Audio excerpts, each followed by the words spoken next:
the signals for the Baltimore Colts. Unitas gives to Amici.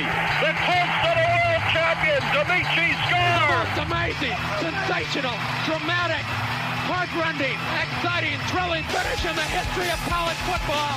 California has won the big game. 5 seconds left in the game. You believe in miracles? Yes!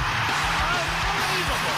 This is Phil Steele. This is Mike Burnham. This is Wes Durham. This is Mike Ashley. Hi, this is Chuck Foreman, number 44 of the Minnesota Vikings. Woo, mercy, this is handsome Jimmy Van, the Boogie Woogie Man. This is Coach Fry with Virginia Tech Football, and you are listening to Big Dog Sports Talk. Are you ready to rock? Are you ready to roll? Okay, let's do it.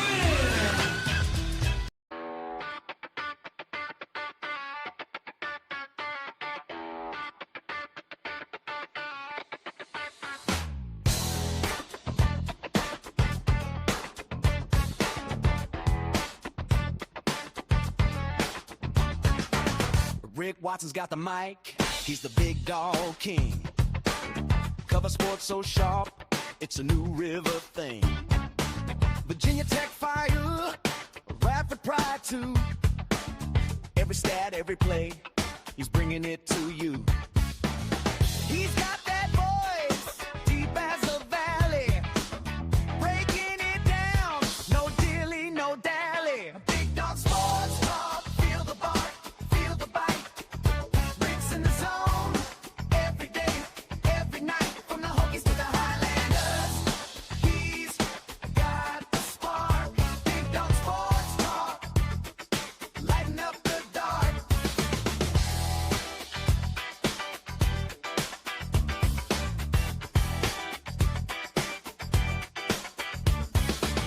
He's got the scoop, faster than a sprint. Calling plays like a coach, every word's a hint. From the courts to the fields, the stories unfold. Rick's play-by-play, worth its weight in gold. With a laugh and a growl, he'll pull you in. Big Dog's podcast, let the games begin. Big Dog Sports Talk, feel the bark, feel the bite.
Morning. Good to be here.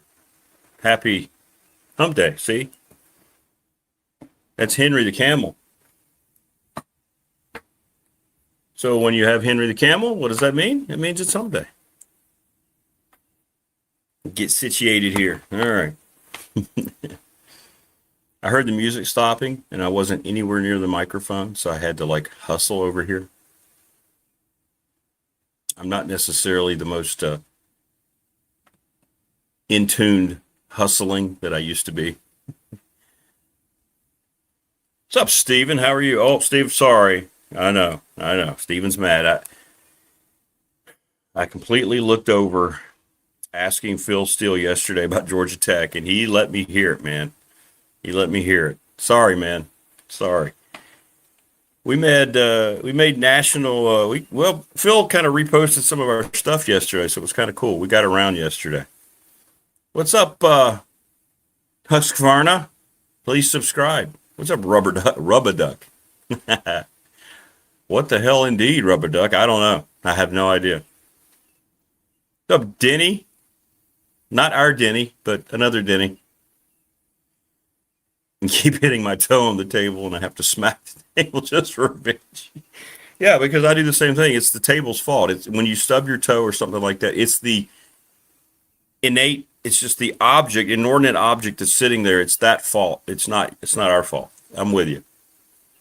100%. 100%. Today we got Keon Brown coming up. We'll see if now he's going to go out and start buying Sixers gear. David Teal and Mike Burnip.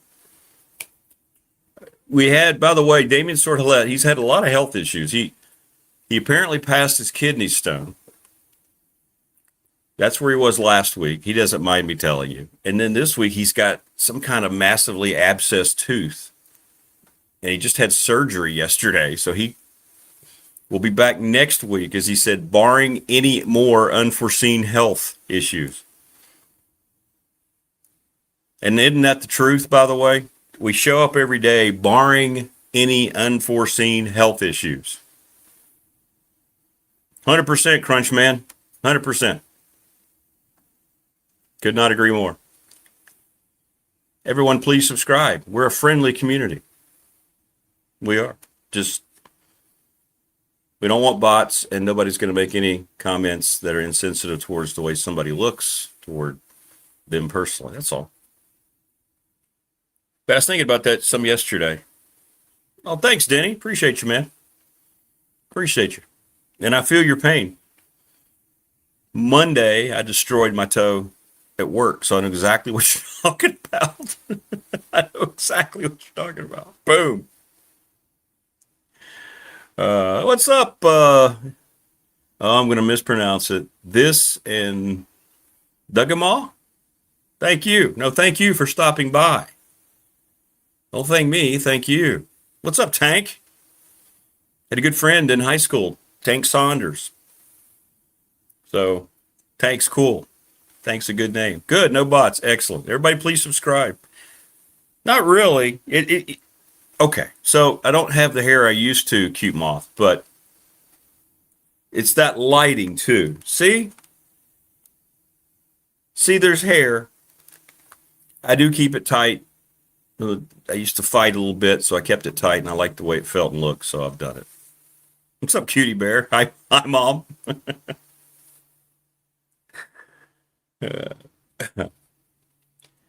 So, a lot of our ACC conversation yesterday went kind of viral, which was kind of cool. So, thanks to Phil Steele, who was very grateful.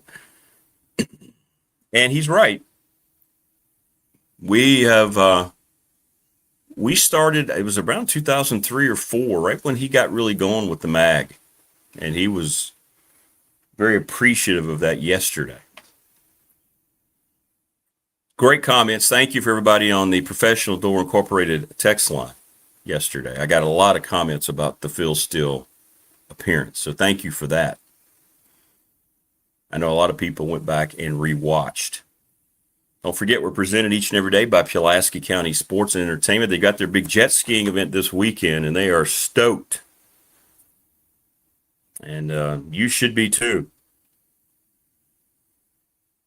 AJSA coming up. It starts on Friday through August the 2nd at Clater Lake, the Summer Series ski jet race, or jet ski race. You're going to have it Saturday and Sunday. Saturday schedule also includes a vendor village. That's going to be cool. Live music. I will be playing and singing. No, I won't. That's not true. And a freestyle show. Reach out to Brad Adams for media inquiries. Brad Adams, or visit ajsaracing.com. They are doing the Lord's work up there in Pulaski County. Professional Door Incorporated, you've got 3 days, today, tomorrow, and Friday, remaining to get $40 off your preventative maintenance garage door visit just to get it checked on, updated, whatever it might be. 674-0008. Call and talk to Travis, any of his associates, and you can schedule it anytime you want the rest of the year. But you have to make the schedule here in the next 3 days if you haven't already. And you have to tell them you heard us talking about it. Please do that. It's silly not to. Why would you not want to save $40 over something that could save you thousands and thousands of dollars, right? All it is a phone call. They'll be at your house. They'll look at it. They'll do what they need to do. They'll be in and out. Boom. They're the best in the business. 674-0008. But you have to tell them that you heard us talking about it. What's up, Duran? How are you? Yeah, the jet ski race, Clear Lake. You should come down, Denny. It's going to be a bunch of pros out there. Jonathan Sweet's going to be on a jet ski. National Bank member FDIC, the exclusive banking partner of this program, and my exclusive banking partner. I've told you about being with them for 35 years and how they refinanced everything of mine. ReadySetFund.com. BobChrist11 at Gmail, CRIST. Reach out to him directly or just check out the Ready Set Fund for all the ways they can help you raise money, like they did to Floyd County's girls softball team. $4,300. Sundown Electric, the Smith Brothers, one of the best reputable businesses in the area down in Elliston. Reach out to them. Clear communication, great craftsmanship, and you'll want to tell everybody you use them. Just go look at the reviews. It's crazy. You don't see all 5-star reviews anywhere, but you do with them. NRB Super Bowl, 540-382-5525. Leagues are forming right now, men's, women's, and for kids. So get that done and do something fun, man. Hang out at the bowling alley. I know, I'm still thinking about that from the Bash a couple of weeks back, week and a half ago. Lawson's Mobile Home Supply, 300 North Franklin Street in Christiansburg. Give James a call, 540-381-8011. Manufactured parts for your home.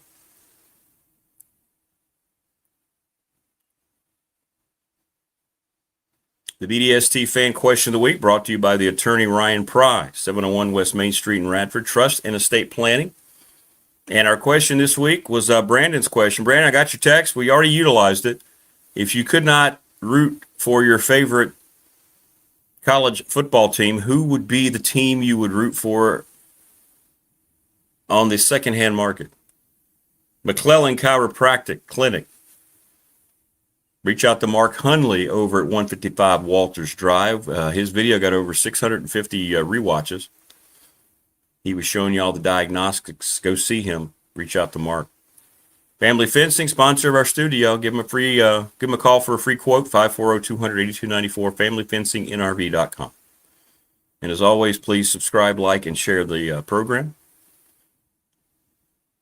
Thanks to Brandon at Top Shelf Apparel for our t-shirts. Thanks to Chamber of Commerce, all those wonderful folks. What's up, Manny? My day always gets better when I hang out with the peeps here.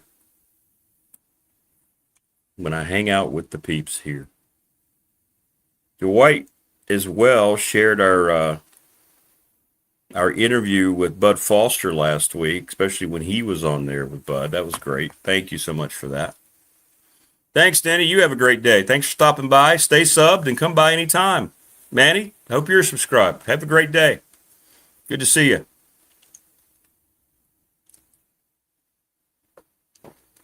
By the way, we have 14.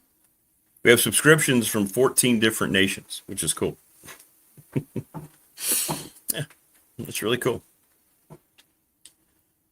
Really, really cool. Well, good for you, you. Glad to see you're out, man. Did your time.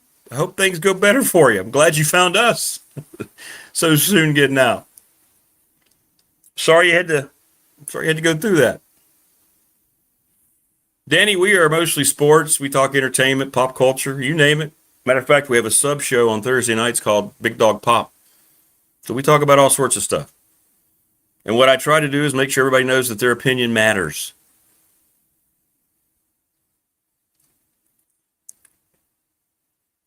What's up, Ken? Yeah, the UNC stuff's gotten pretty bad. Pretty bad indeed. So this whole thing with Michael Lombardi,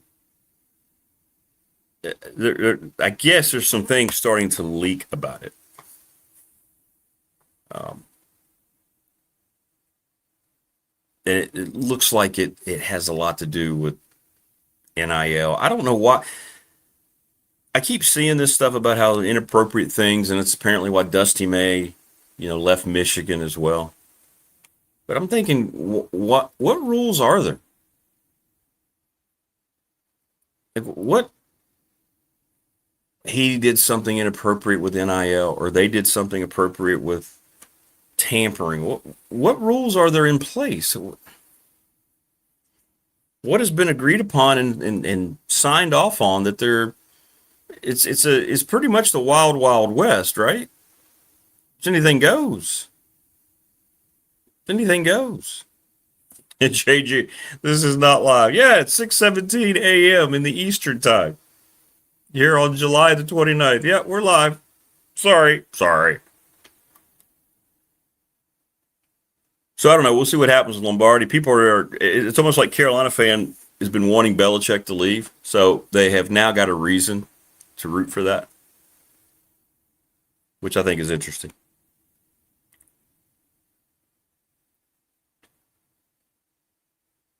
So ESPN released its strength of schedule, which is pretty funny to me, since they are so in bed with the SEC. Imagine that every team listed in the strength of schedule is from the SEC. Arkansas, Oklahoma, Texas, Kentucky, Ole Miss, Mississippi State, Florida, Ohio State, Texas A&M, South Carolina. Everybody in the top 10 other than Ohio State in the SEC. Then you have LSU, Missouri, Auburn, Tennessee, Alabama, the next 5, Vanderbilt, and Georgia. So 16 is, you got Michigan in there, USC, Northwestern's in there. 16 of the 20 by ESPN listed as having the toughest schedule because, why not? Wow. Don't even try to hide their blatant bias, kind of like access media politically. Pretty funny. How about that, Low Country? It's kind of like the pomposity of Hollywood. Most people understand, they see what things are for what they are.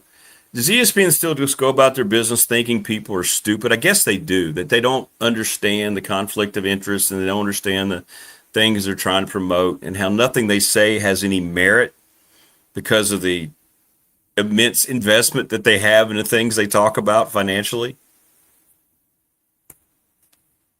Hey, what's up? Our best to New Zealand. Thank you. You know what I'm saying? Like,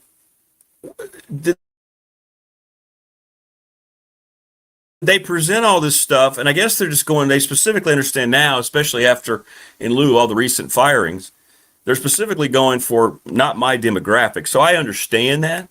I get that. I'm going to ask Keon, though, if he feels like that's even for his demographic going forward.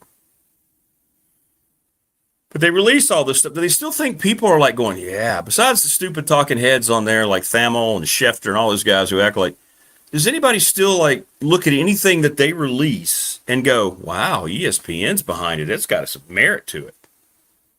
Whoa.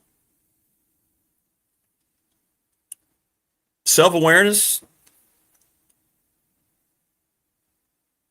Look, I know they've got Disney money and billions behind them, but that was a big L last week with all the firings they had. Not a lot of explanation.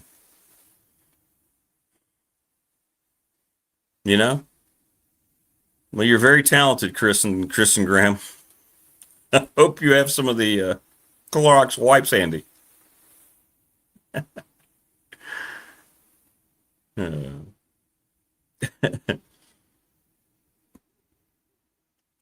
But good stuff yesterday from Phil Steele. He broke down the ACC, told you that he was pretty high on Virginia Tech. All the things that you wanted to hear about the ACC. Virginia, he liked a lot better than a lot of people.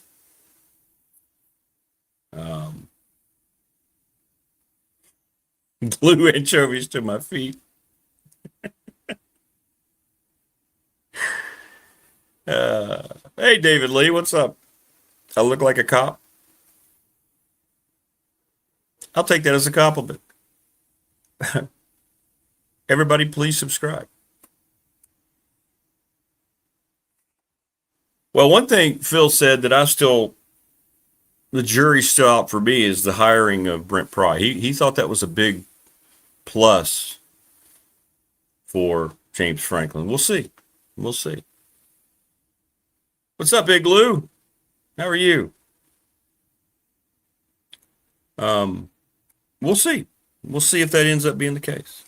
We shall see. But Miami, by the way, it's out. And I want to get into this. I want to get your thoughts. They released the official poll yesterday. And we'll see how this turns out. Miami, SMU, Louisville, Clemson, your top four. And that's just, see, this is why Steven's mad at me, because Georgia Tech showed up fifth. Low Country says they've yet to acknowledge NIL has made this a much more level playing field and that good ball is played in other conferences. Mind you, they're 2-7 again. Yeah, exactly. Yeah, they forget those little nuggets, don't they, Low Country?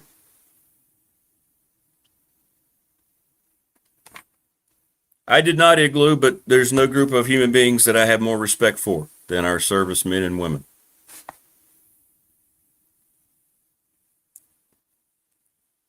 Virginia is 6th, NC State 7th, and there's Virginia Tech popping in 8th, which I think is pretty impressive just when you look at 3 and 9, and there's a lot of unknowns there. They look at James Franklin as being a known, and they look at probably Ethan Grunkenmeyer. Now, you take all these polls with a grain of salt. That's because Florida State had 3 first-place votes, and they showed up 11th. And we're going to talk to David Teal about this. Stanford dead last, but yet someone voted them first.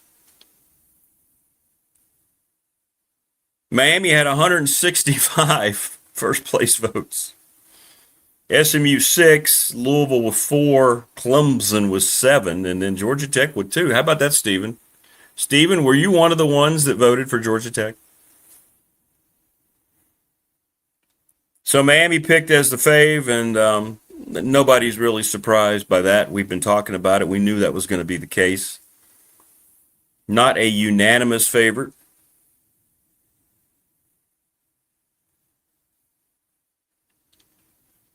Things coming out, the SEC and the Big Ten looking at this new. We're going to talk to David Teal about all this stuff. All the things that the bill and so forth with the House. We're going to see if that gets passed now. It's interesting. So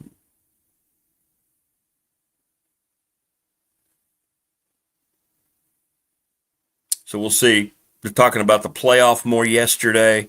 I think what you have to think about is this. If you see the SEC and the Big Ten talking about it,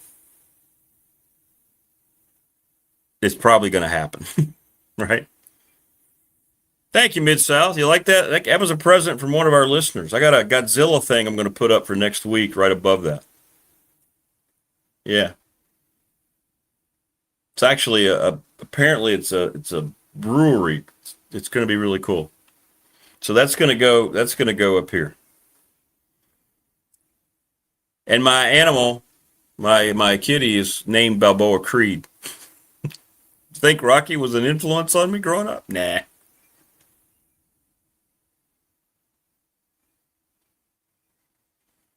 So ESPN has picked Arkansas as having the toughest schedule in the country. You want to hear Arkansas' schedule? North Alabama, Utah, Georgia, Tulsa, A&M, Tennessee, Vandy, Missouri, Auburn, South Carolina, Texas, and LSU. Sure, the conference games are tough. But when they already put all the SEC teams in the top 25, then of course, what's it going to look like in their own, algorithm?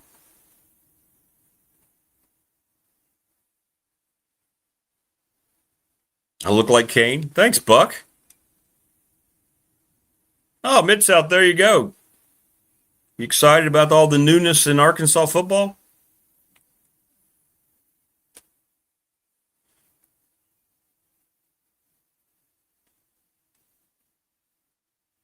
Wild stuff, man.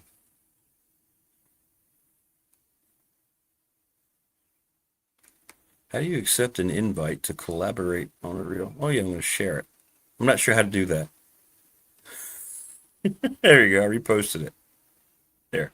Dwight wanted me to repost our segment last week with Bud Foster, so that's what I just did. Morris, where's our open? We don't have our Morris open yet. That's all right. Wrestling music, we cover all that stuff. Yeah. Mid-South, we do a show on Thursday night called Big Dog Pop, and we cover all sorts of stuff. Big wrestling fan myself. The A&E biographies are some of the best TV out there that's going today. NFL's way better in college. I think the quality of play was better in college last year than the NFL has been recently. NFL's got a lot of issues it's got to sort out. Officiating, playing surface, Roger Goodell. Fix all those things, and maybe the league will bounce back. But, hey, they just set an all-time record. Did you see the money? Was it $17.4 billion? $14.7 billion? Something. It's more than the rest of the leagues put together. Unbelievable. Thanks, Mid-South. Appreciate you, man. Stop by anytime. Yeah, we get into some pretty good wrestling discussions here on the program. I'm a Ric Flair guy. I think Shawn Michaels, pound for pound, is the most talented wrestler to ever step in the ring. Eddie Guerrero. We're some good people, man. Yeah, I'm with you. Wayne, that's good. It's not necessarily Morris, but we'll take it. Hickory Dickory Doc Rick is now on the clock and live from Ryder. Time for Rick's one-liner. Morris is inspiring I talked to Morris yesterday. Country's games played in is another. Yeah, that's true. It's not bad, Wayne. It's not bad at all. Oh, here we go. He made me wait half an hour. From the tailgate heaven at Lane Stadium, let's have a BDST bash for the Friday night pit game. Hey, wow, look at you. And libations that will tune up the cranium. BDST is where it's at. Hey, I could do that. It's a Friday night, right? We should have like a little tailgate bash for the pit game. Who's in? Yeah, we could do that. We could put feelers out there about that. Sure. That's Friday night. I don't know what my broadcast schedule looks like, but I'll check it. Yeah, you could get people over there. Big Al will already be over there. Hokey Bob. You get Wayne at that game. We get a lot of tech people at that game.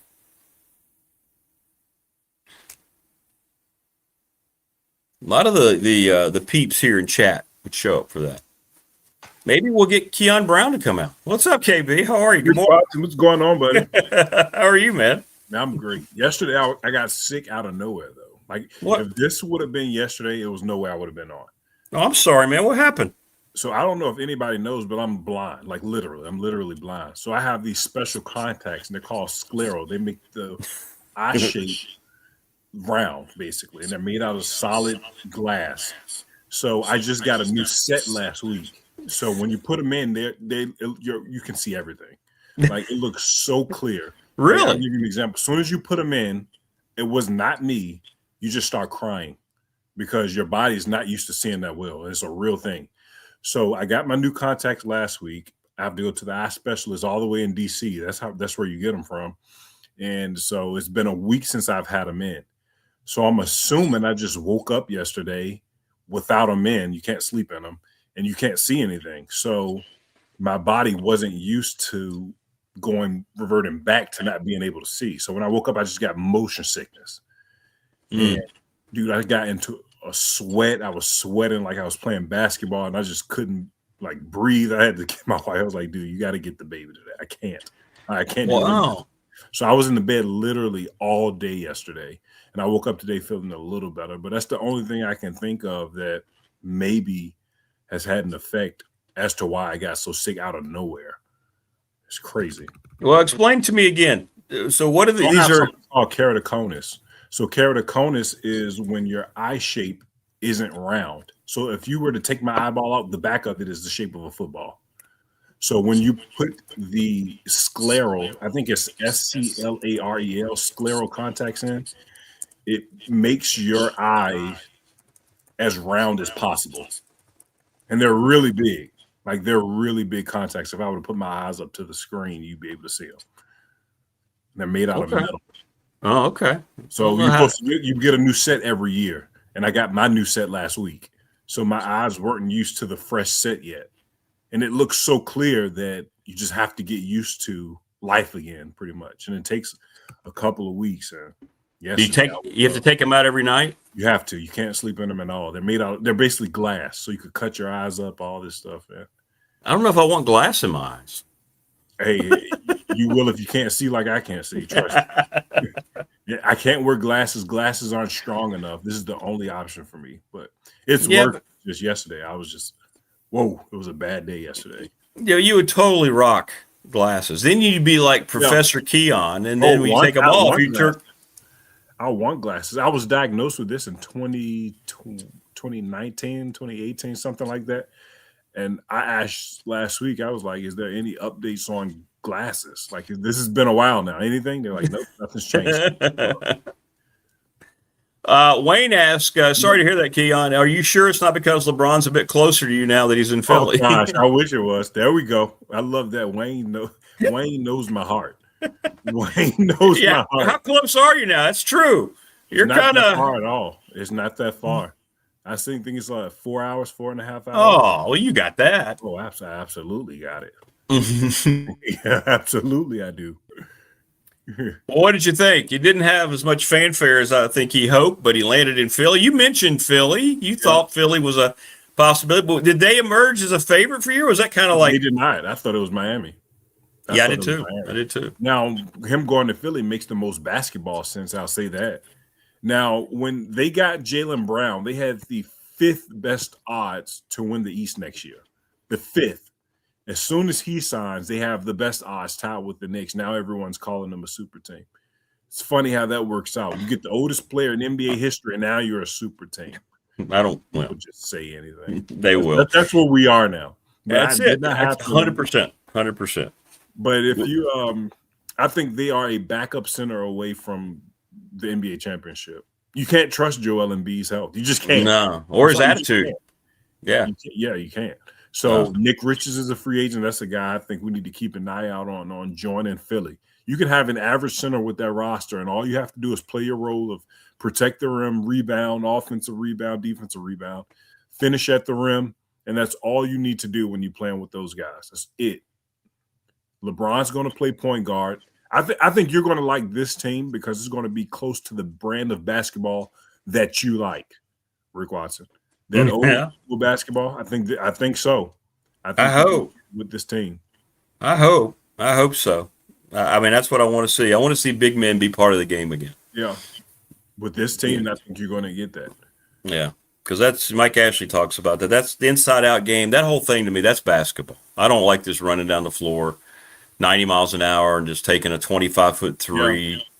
Backpedaling already because you're not going to make it, or sometimes you pout when you don't get back on defense. This team is going to slow it down a bit, and obviously they'll be able to get out in the secondary breaking transition. But I think you're going to see a lot of unique half-court sets, especially with a guy like LeBron playing point guard. He's going to be that Jason Kidd type of guy from that 2011 Dallas Mavericks team. Well, you can go and get out in the fast break, but you can also slow it down and set up the offense. It's going to be really fun to watch. Well, it's going to be interesting. Philly, maybe that was the final piece. We'll find out. Can they bring it all together? Can the coaching staff bring it all together? That's two huge pieces they brought in. They got to get it cohesive now with James and with Brown. So, and what I also think about is you go on social media, watch all of the networks, whatever. It's like, will they fit? How are they going to fit? Will they mesh together? I'm like, if we have those questions, you don't think they're thinking about that? Yeah, you would think. Yeah, they had to look at it and see. Yeah. So it was probably like when they realized they could get him and were going to get him. It's too big of an opportunity not to for all the different reasons, and then you start to try to figure it out. They got plenty of time, to figure out. So. And at the same time, I don't know if you saw, but do you see how much money he's going to generate in Philly this year alone? Oh, I'm sure. $500 million already. The marketing, sure. Marketing, the fanfare coming into the city is about to get crazy. You know what they should do? It used to be effective. They did it with Jordan. They've done it with whomever, but they should have I don't know if there's a building as you drive into Philly. They should have a big painting mural of him. Yeah. Right? That would be something that those things were very effective, man. That would work. That would be cool. That'd be cool. Yeah. At least have it of the team, right? Coming in. Yeah, you could. Make them a centerpiece or something, but yeah, you're right. Something like that. And somebody will think of that. Somebody will mark it. It's like a big old billboard or something, And then I saw that when I saw that he's going to generate $500 million just this year. I was like, if you think he's only making $4 million this year, you're crazy. they got some kind of deal worked out to where he's going to get. You see this Kawhi Leonard stuff going on right now? Yeah. Same thing. Kawhi was supposed to make $50 million. He was making way more under the table. All of the owners are doing it. That's why none of the owners are talking about it. Wayne said you'd be scaling that building constantly, though, so that could be dangerous. That'd be me. But I don't know. Call me naive, but LeBron's already a billionaire. I'm not sure he made this move because of money. I think this is how much more money do you need? He's worth $1 billion. He's not. He doesn't own $1 billion. But his whole empire, I guess you could say. Yeah. Empire, yeah. He doesn't need it for sure. You said it. He doesn't need it. He prints money.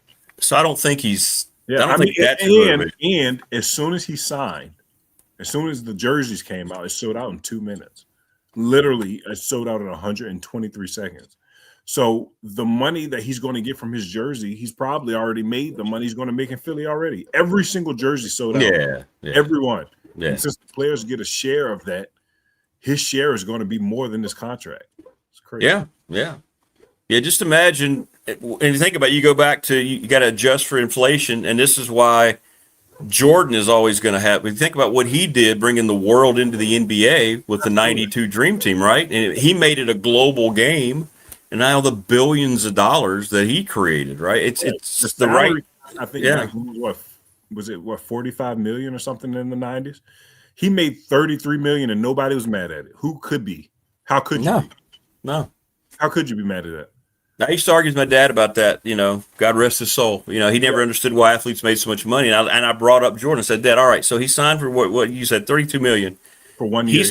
He's going to make the NBA, I don't know how many billions. Yes. If in your job, if I was making Radford University $1 billion, I would expect to be paid accordingly, right? I'm that valuable to accordingly, because all you got to do is say, I'm not coming to work. That's right.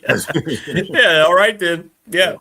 Yeah, you're not going to collect those $1 billion this week. Yeah, some guys are bigger than the game, and that's why I define superstars differently than a lot of people. A lot of people think superstars are what you see on the court.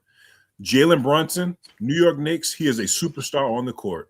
He is not a superstar by my definition as far as you're bigger than the game of basketball. He's not. There's not many players like that. No, there's not. There's not 10 that in the history of the NBA. There's not. No. You can throw Kobe in there. Yeah, Michael Jordan and LeBron for sure. They're bigger than the game. Steph Curry is bigger than basketball. Shaquille O'Neal is bigger than basketball. Magic Johnson is bigger than basketball. But it's Bird, all those guys. Yeah. That's my definition of a superstar, because I saw some guys get upset when people were saying Jalen Brunson isn't a superstar. He's a great basketball Oh player. yeah, it's not a diss on him at all. Right. It's not. But he is not bigger than the game like those guys we mentioned. But that's no knock because there's not many players. Exactly. Hardly any who are. You're not knocking, and that's we're both in the media, and that's what frustrates me so much about discussion. I get it all the time talking about Tech football. When you try to be objective about something, like you're just talking about Jalen Brunson, and you're 100% correct. Yeah. People they grab one part of it, and because you don't have the same emotion behind it that they do, the same passion, then all of a sudden you're against it. No, I'm just saying this is the whole. Let's look at the whole enchilada on things. And that you described Jalen Brunson perfectly. He's the NBA Finals MVP. He's riding a high. They're champions. He is one of the best players on the floor. But are you going to go out and put Jalen Brunson on a mural like we're talking about LeBron? No, you're not. You will in New York, but in New York you could. Not out of New York. He's not going to show up in a random commercial sitting around eating cereal, and you're going to go, hey, look, that's Jalen Brunson. No, it's not going to happen. No, it's not. Like you said, fine player, not a superstar. On court, yes, superstar. Bigger than basketball superstar, absolutely not. Correct. In the NFL, they've not really had anybody bigger than the game. The game humbles them so much. Yeah. Even Patrick Mahomes, right? Patrick Mahomes. Biggest NBA, like football is king. The sport of football is king, but the best players in football want what the top basketball NBA players want. Yeah. Recognition. They're just more marketable than the football players. Yeah. Now, there was a time you said at Patrick Mahomes, you couldn't turn on your TV without seeing him. No, but the game still was bigger than him. Yeah, absolutely. And then baseball doesn't market anybody, even Shohei Ohtani. They don't do anything. Yeah. He doesn't need the money, but my goodness, you put him and market him. When you talk about that talent and how good of a baseball player he is. I know. Do you see him anywhere? I ask people that question. Do you see him advertising anything? Does he show up? I mean, I know he's Japan's biggest star. Maybe Sadara might differ, but why doesn't? But then I know the answer. They have the worst commissioner this side of Roger Goodell, but there's nothing about Shohei Ohtani anywhere. But at the same time, it's amazing because I even know who he is. And I don't watch a lick of baseball. Exactly. So that says something. If I know who you are as a baseball player, I cannot name 10 baseball players off the top. Current baseball player, I can't. I can give you Aaron Judge. And Tanya. That's it. Is Bryce Hopper still playing? He was here in DC. He's still there. He's still there. Yeah. But there's not many. Yeah, he's still there. Yeah, man. Interesting though. That's a good point. It's a good point. And you touched on earlier, like this whole thing is what we saw ESPN do last week. It is about this it's an attempt to just influence all the time, not give information, isn't it? Like this is my emotion behind what I'm saying. You should feel the same way that I do, just like you mentioned about Brunson. Yeah, and at the same time, it's like you talk about Tech football and looking at it on the other side of folks. If they do well, you're just going to come on here and say, I was wrong. They did well. There's nothing wrong with saying I was wrong. And to think about it, and I'm not even saying they're not going to do well. Right? I'm just trying to consider all the factors going into James Franklin being here and what it could mean. Hell, I've got them. I said they could be ACC contenders this year. I wouldn't be surprised. Yeah, it's you know what it's like? It's like people who critique this movie, The Odyssey, which is going to make $1 billion probably after the end of next weekend worldwide. All right, it got a lot of criticism for a lot of the things Nolan did to change it. Emily Wilson, he used the modern day story, and then he changed some things, and he got a lot of criticism for it. But you can critique the movie; it can still be successful. It doesn't mean you're saying it's not going to be successful, right? Yeah, exactly. Yeah. I don't know. I heard about. I got to watch that movie. I got to go find the time because my time's winding down. I know this. I got to be back in the building on Monday.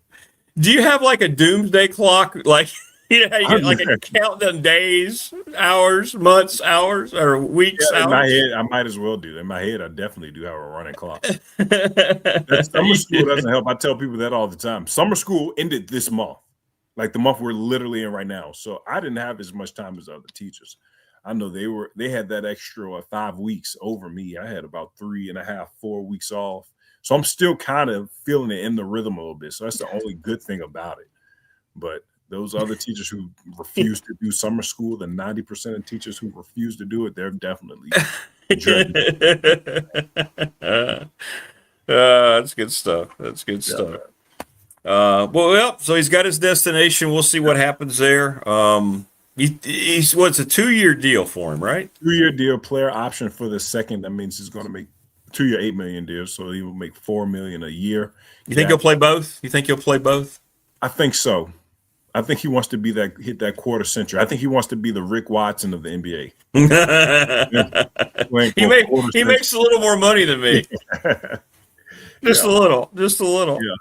It's amazing how narratives follow him, though. Now the new narrative is he's not going to be living in Philly. Now that's the topic right there. Not understanding there's all of the athletes that don't actually live in Philly that play for Philly franchises. Will Chamberlain didn't live in Philly. He lived in New York. He was managing a nightclub while he was in New York. So where's he going to live? I mean, it's not like it's not. So what like they do is they commute from New York to Philly. It's a 45-minute plane ride. So who cares? Exactly. That's what they're talking about now. That's the topic now. That's the topic now. God, Murphy said he was stat padding because, where did some people want him to go? That's the question that I have. If they want to play for the Utah Jazz, the Charlotte Hornets, you imagine where do you want him to go? I don't get it. LeBron's last year or two with the Jazz. I just don't understand. That's funny. That is very, very funny. When is the Radford basketball schedule coming up? I'm gonna keep saying it. I don't know. The non-conference is done. God, and I have to wait for other teams to put their schedule out, to see Radford on it, to put 2 and 2 together. And make I know. I get a lot of people asking me. I tell them about the first week. I know about the first week. We're almost in August, man. August is a few days away. Just put it out. I know we open in Berkeley against California. I know that. And I know we play San Francisco 2 days later. I know that. Now the new thing is also I don't know if you've been seeing it, but UVA ducking VCU, trying not to return that buy game that they put in every contract from the players. Oh, for the coach. Really? Sorry. Yeah, that's the new thing. Coach Odom said we're not playing VCU. We're not doing that return game.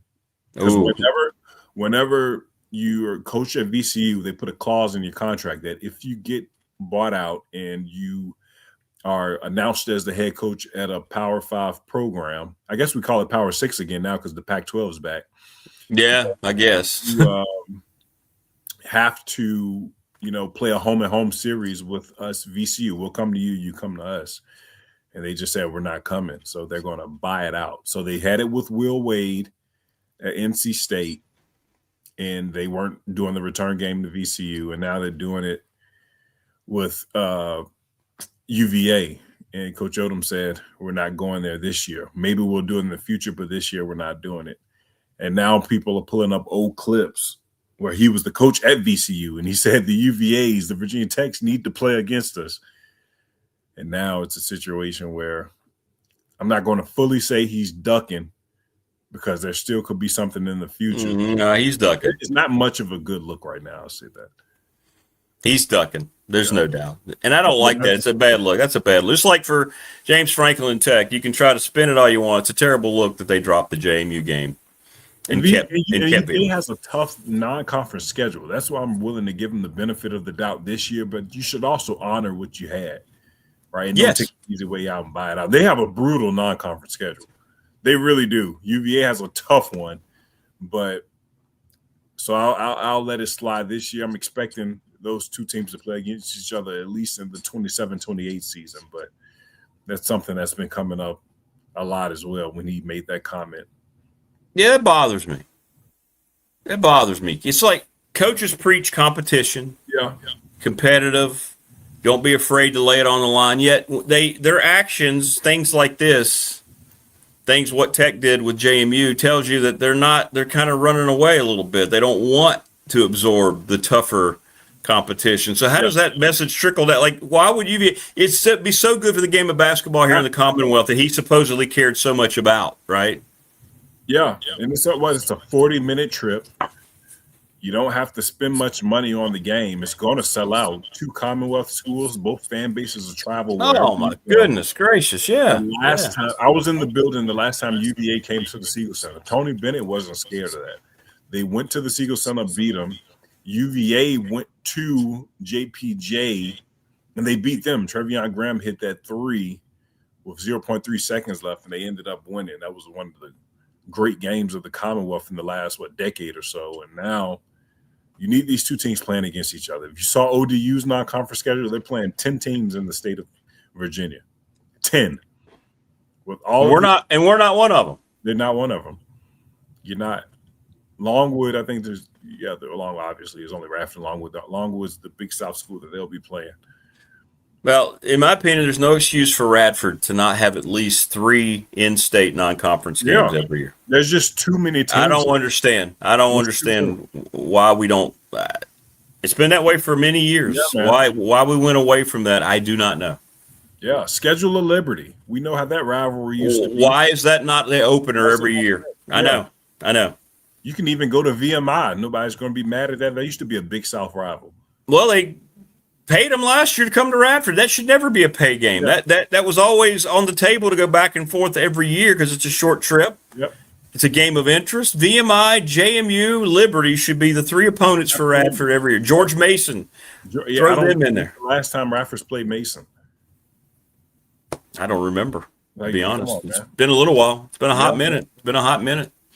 William and Mary played them recently, but they should be Richmond. There should be a rotation of these games. There should be. Last time played Richmond was in the DC. DC. I think that was 2018. I think up here in DC. And so many schools talk about scheduling problems. Don't you think that would help alleviate that a little bit? Just call your neighbor in the state and say, "Oh, okay." Absolutely. Oh, it worked for ODU. Right. And it's what fans want to see. Radford fans want to see them play teams from the Commonwealth. It's just a natural rivalry. It's a natural rivalry, and it's accessible to attend. Correct. And it'll help your numbers because if you're playing Commonwealth schools, the drive-ins are going to be ridiculous. People are going to travel. You're going to make money. Right. And everybody talks about travel. Everybody complains about, you're taking a short trip. Heck, some of these trips you could actually make a day trip if you wanted to, if you really wanted to. Yep. You really could. You could. Oh, I don't know. That bugs me. Good for ODU. Good for them. Yep. Sometimes we make too much sense. That's all it is. No, I was going to say. And that's why if they're not going to do that, if the schools can't be trusted to do that and work with each other, that's why we need to have this tournament we always talk about, the in-state mid-major tournament. Leave Tech and UVA out of it because they wouldn't play in it anyway. But let's go get everybody else in the Commonwealth and let's just go. Let's go. Let's play. And if you make it big enough, they might play. I think it would be huge. I think they could make it. I don't know where you'd have it. You could have it in Norfolk. You could have it in Richmond. I don't know where you would have it, but should be some all this generation of revenue that people are trying to create. I think that would be a large generation of revenue. I think you get corporate sponsorships all over it.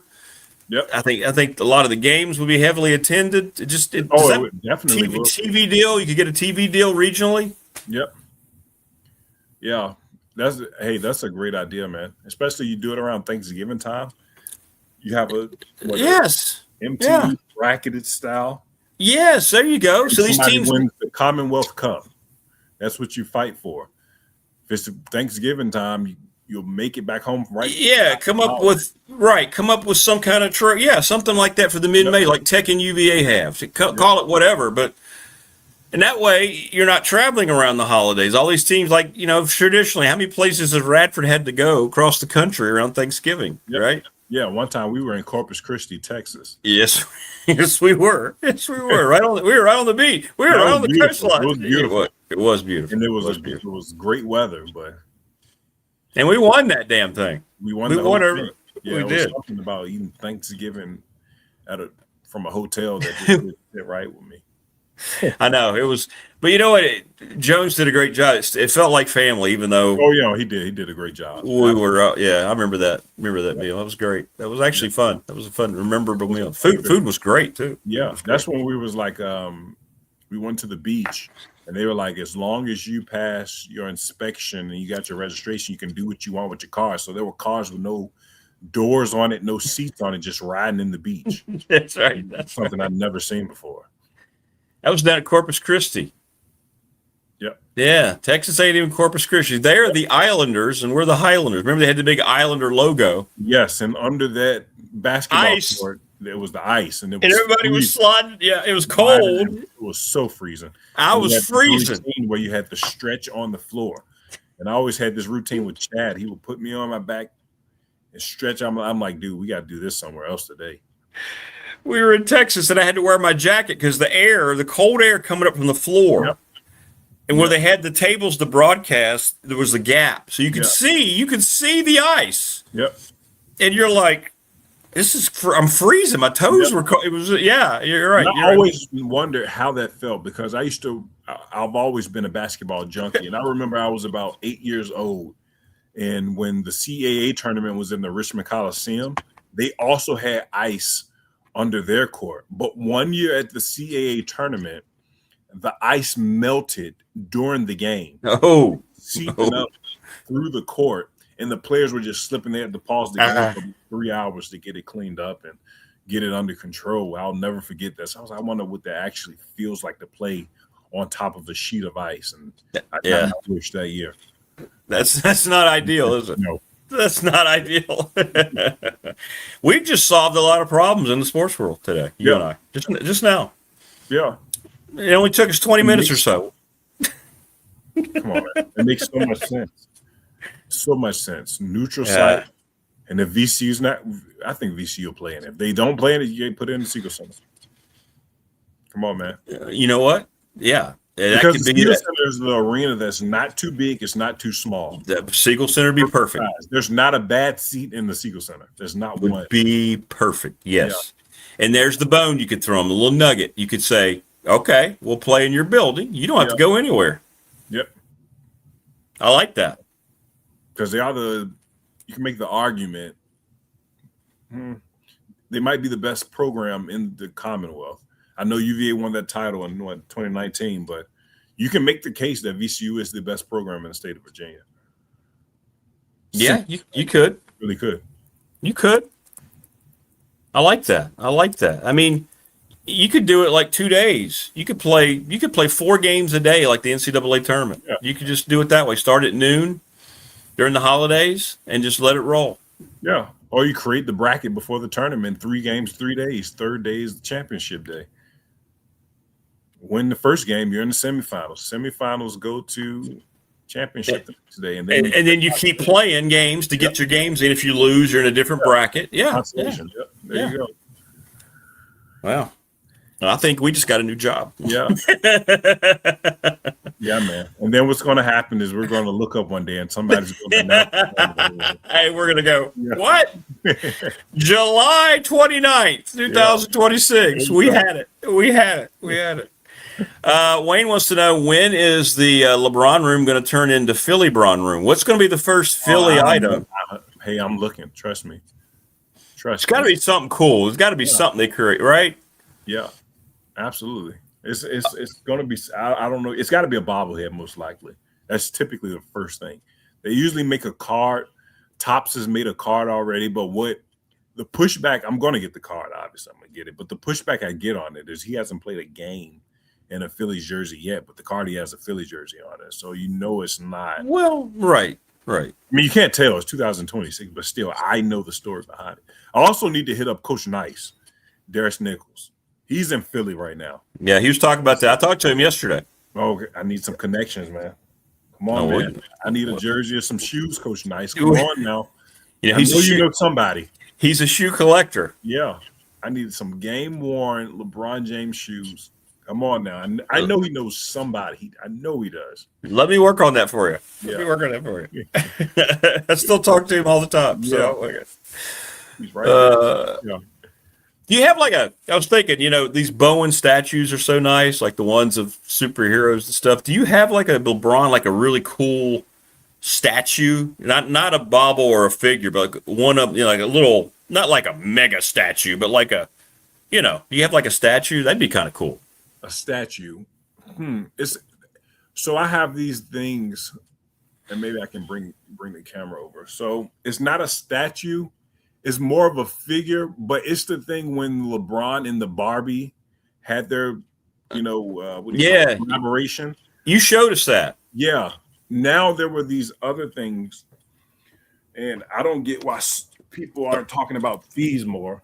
He's getting up, ladies and gentlemen. I've made him get up here. Well, there's no light here, so this thing. Oh, cool. Yeah. Yeah, I see what you. Yeah. So those are like statues. Those things are $400 a piece. It's like the I know exactly what you're talking about. It's called Interbay. Yeah, and there's a company that made a lot of those NFL at that time too. Yeah. The Danbury Mint. That's who made those NFL. The Danbury Mint. Yeah. Those things are really expensive. Like so expensive.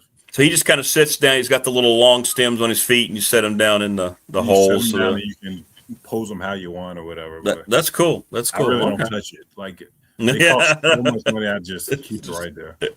There it is. Don't touch it. Leave it there. I'm with you. I'm with you. They're called Interbay. And when he broke the record, they had this exclusive one that I wasn't able to get. I think that dropped at $1,200. They sold out in 5 minutes. You can work out a payment plan for that, right? Wayne asked, "Do you put dust in his hands just to recreate, the?" I don't. Not in that thing. I think it's too expensive. Yes, sir. I was thinking about putting it back in the box last week. That's what you should do for your Longwood games this year. You should incorporate that. You should walk up and when you should walk out from the thing and do like a little bit of there. Like get a load of this guy. Hard pass of me. That'd be great. That'd be great. It'd be funny. All right, my friend. Well, listen, great stuff. Today's your workout day, right? Today's my workout day. I didn't work out yesterday because I got sick. So we're going to see. I'm going to take it slow today. Yeah, take it slow. I usually do 35 straight minutes on a stair climber level 10. You can't touch the rails. Anybody try to do that. But now I'm going to get on the treadmill today. Yeah. I got to take it easy. Make sure. Weird day. Make sure the motion sickness is okay. Yeah. So, yeah, man. All right. Well, have a good one, brother. Appreciate you, man, as always. All right, buddy. All right. Take care of yourself. I'll be in the building.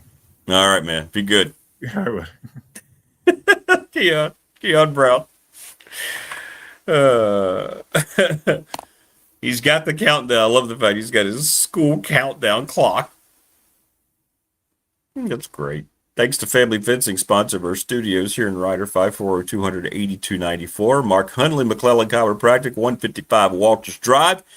Best chiro in the business, man. Thanks for watching his video. Over 650 views, rewatches on that thing. Rewatches of this show is just nuts. Absolutely nuts, which is great. Lawson's Mobile Home Supply, 300 North Franklin Street in Christiansburg. Give James a call, 540-381-8011. Manufactured parts for your home and the Super Bowl. Leagues are forming now, 382-5525. Call Terry and Amanda. And they were such great hosts for the Bash. Men's, women's, kids' leagues. So much fun. I don't think you can have a bad day at the bowling alley. Sundown Electric, one of the best reputable businesses in our area. Go see them. Do it today. The Smith Brothers. Check out the great cost options that they have as well. ReadySetFund.com. Speaking of cost, if you have costs coming up for your fall sports teams, reach out to Bob Christ at bobchrist11@gmail. ReadySetFund.com. Professional Door, 40 years. You've got 3 days to get $40 off your preventative maintenance visit. Call them up, 674-0008. You don't have to schedule it in July in terms of like having to have the work done, but you have to get on the appointment book, in July. You can schedule for August, September, October, November, doesn't matter. Jump all over that. 674-0008. You have today, tomorrow, and Thursday. Why would you waste the opportunity to save $40? It makes no sense if you don't. Because your garage door is going to cost you thousands to replace or get fixed if you don't get preventative maintenance. Let the best in the business come take care of it. National Bank member FDIC, the exclusive banking partner of me and this program. Go see any branch. I have a great branch down here in Radford. Jamie has taken such good care of me and my financing. She's awesome. BST Fan Question of the Week brought to you by the attorney Ryan Price, 701 West Main Street in Radford, Trust and Estate Planning. I'm getting a lot of interesting answers. If you could not be a Virginia Tech fan, for instance, They were off limits. Who would be your next team? A lot of the Tech fans are picking national teams. Like, there's been some Ohio State picks, Alabama. Interesting. Little River Heating and Air, 1095 Radford Street in Christiansburg. That's Charles Lee and Company. The blue and black trucks, don't miss them. They're the best in the biz. Pulaski County Sports Entertainment. The jet ski event is this weekend. They're getting primed and ready for that. Go check it out. Friday, Saturday, and Sunday. They're going to crown a champion. You can go out there and have some fun. Get on the jet ski and go, go, go. Go, buddy, go, go, go. David Till might burn up a little later in the program. Damian Sordelette was going to join us today, but he is now having another issue. Another issue. You like my new advertising prompts? Did you like that? Yeah, I decided just to go ahead and put them all in one place. Yeah. I did. Pretty impressive, huh, Wayne? I can make those scrolls, too. Sometimes like that, like Lawson's, I like the way that kind of looks. It's a lot of information on there. Like, for instance, on Professional Door, it's a scroll right now. But you could, let's see here. You can get rid of the ticker part, and then you can do this and put it up that way. So I'm not sure which is better. I might leave that. I kind of like that one for the next few days. I do. Will we catch Rick on a jet ski this weekend? No.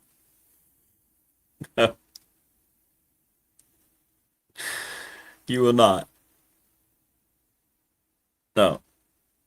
I'm not willing to go out and prove myself wrong about my bolt like I was with my bowling prowess, Brandon. Disco lights next. Where's T-Bird this morning? We missed T-Bird when he's not here. He was funny yesterday, T-Bird. All right. So I wanted to talk about this. So we're going to have David Teal in about 30 minutes and then Mike Burnip today. What's up, Chris Lester? How you doing, brother? Good to see you, man. Notre Dame Athletics has signed a jersey patch sponsorship with SoFi worth $20 million annually. It's expected to become the richest jersey sponsorship in college athletics history.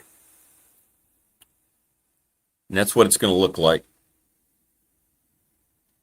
And this is something that was inevitable, right? Especially in the modern day world. So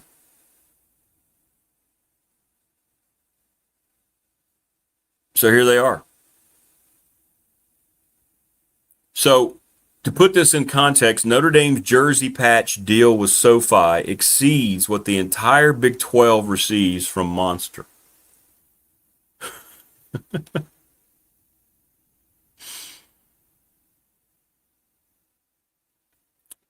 The power of the brand of Notre Dame. And, you know,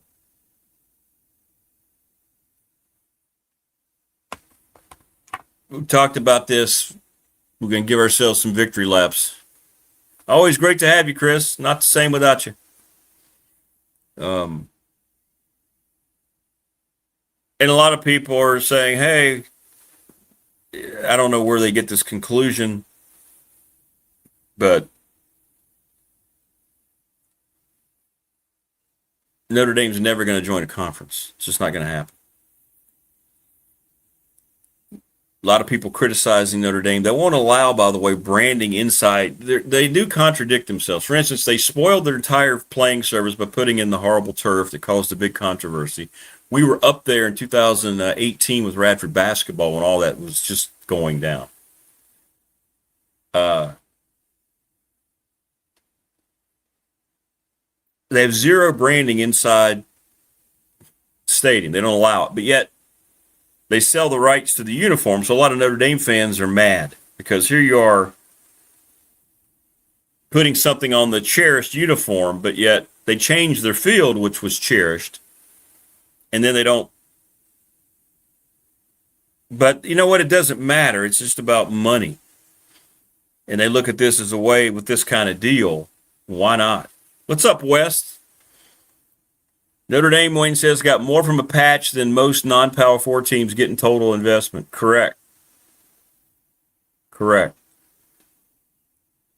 Brandon says, so $70 million with NBC, $20 million from SoFi. That's going to be more than some mid-majors' entire athletic budget. Yeah, you think about it. There's $90 million right there. And guess who they have to share it with? Nobody.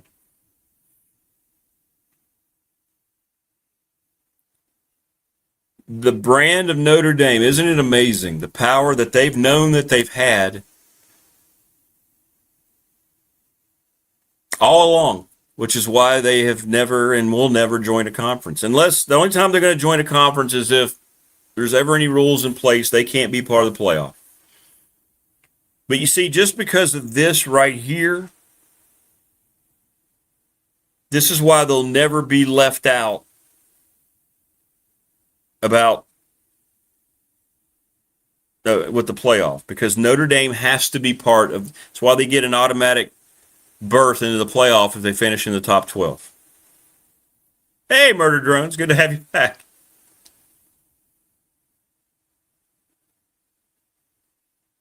What's up, Big Al?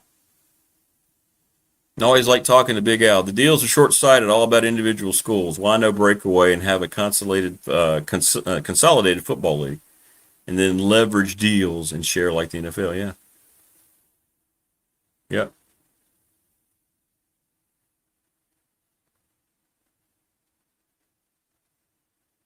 Yep. Yep.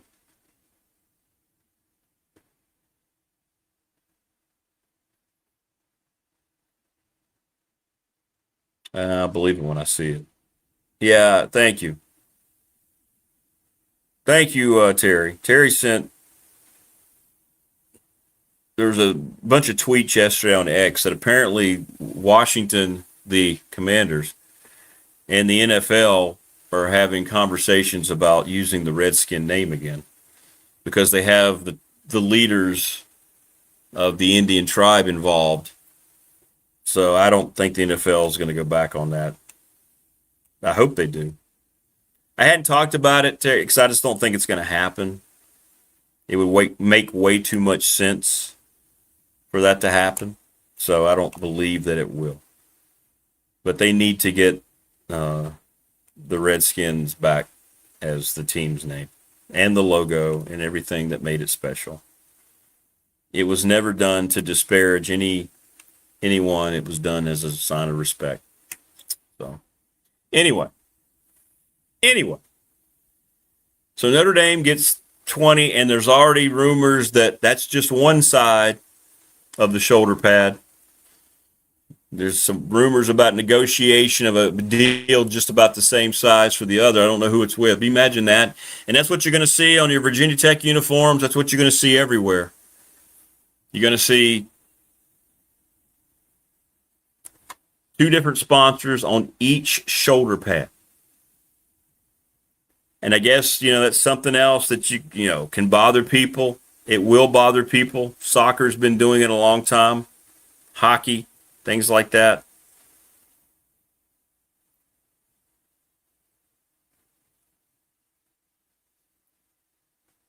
This was pretty funny. Somebody made that image. This is what the uniforms are going to look like soon. If you look at that closely, you've got a bunch of corporate logos all around the number. That's pretty funny. I don't know what the limit's going to be. By the way, yesterday was Bud Foster's birthday. Reached out to him. Happy day after birthday, Coach Foster.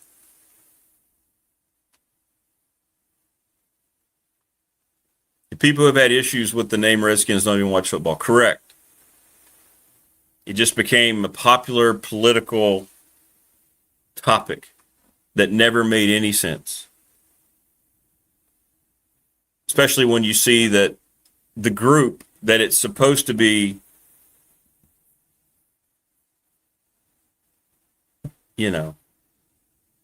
I guess you could say, making derogatory statements about support it more than anyone else. NASCAR uniforms.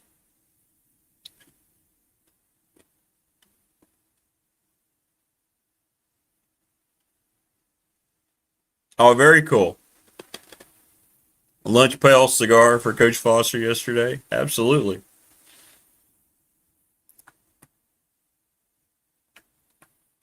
Dwight shared our interview that we did with, and it's getting we got a lot of replays yesterday. Phil Steele had a lot of stuff from his conversation with us yesterday. Thanks for all the great comments.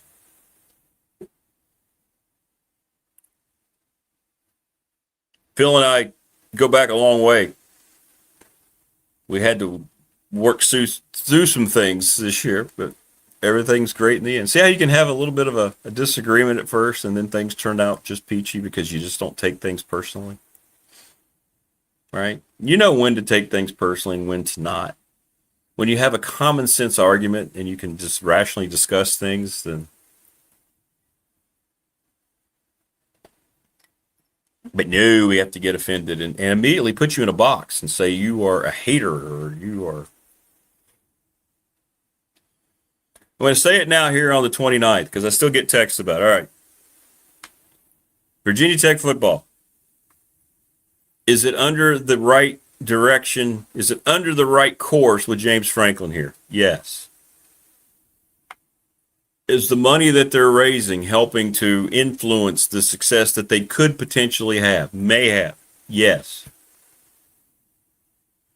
Do I think they're going to have a winning record and a good record? I've already, what did I say? 7-5. Wouldn't be surprised to see 8-4.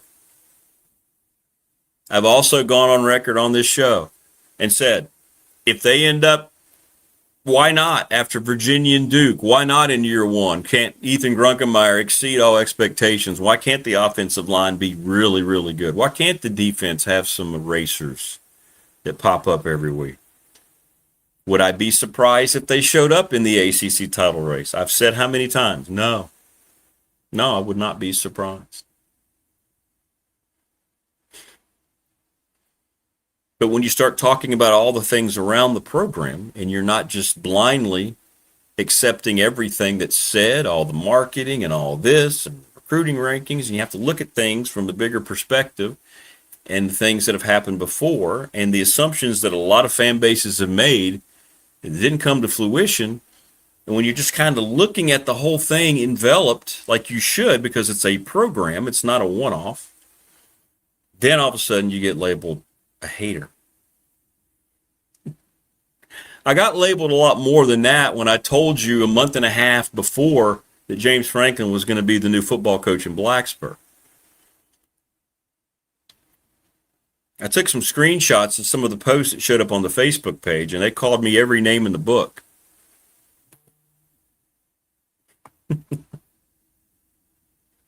Yeah.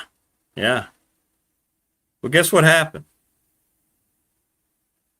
Guess what happened?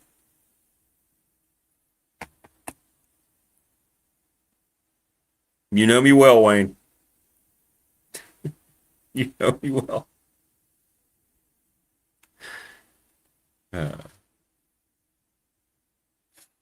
What Keon was just talking about. Keon made a factual comment about Jalen Brunson. He's great on the floor. He's the MVP of the finals. He should feel great about every aspect of his basketball life. But is he a guy that you can put up on a billboard on the back of a cereal box, and is he going to sell anything? The answer is no. Not outside of New York. No. Facts. Notre Dame does not need to join a conference. Facts. They proved it again yesterday. Did you notice the two power brokers, Ohio State and Notre Dame? Ohio State announced their deal yesterday too, and the money is just, what was it here? Coach Grantham sent me with this Ohio State situation. Where did it go? I think it was Coach Grantham. Was it not Coach Grantham? Oh, yeah, I know. Frank, the Bills uniform that they're going to wear, that gray thing with that helmet, is the most atrocious thing I've seen. Yeah, it's ridiculous. Yeah. Ohio State's entering a partnership with J.P. Morgan that includes jersey patches for all 36 athletic teams. And that's going to get $17 million per year for all athletics teams. Notre Dame's is $20 million a year just for the football team. That's larger than many of the NBA jersey patch deals. So Ohio State, right? Ohio State, Notre Dame made power plays yesterday, reminding everybody in the industry, hey, we're not the same as you. Notice it's not an SEC school. It's an independent, and it's the marquee brand in the Big Ten that announced their power deals with jersey patches yesterday.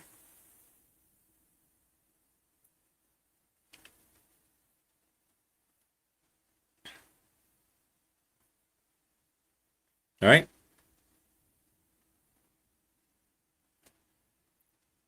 Notre Dame proved again. We're Notre Dame. Just stay the hell out of our way. You will accept this for what we are. You will want us to be part of everything you are. We're the Golden Domers. We have our own TV network. We don't have a lot of great TV ratings compared to some in the other conferences, sure. And we haven't really competed for a national championship in a lot of years. That's true. But you want us and you need us. And SoFi showed you that of all the brands that they could have associated with, SoFi, multi-billion-dollar, hell, probably $1 trillion company. Who did they choose? The most recognizable brand in college athletics. They are the Dallas Cowboys of college athletics. Notre Dame is the college. That's profound right there. Mark it down. Notre Dame is the Dallas Cowboys of college athletics.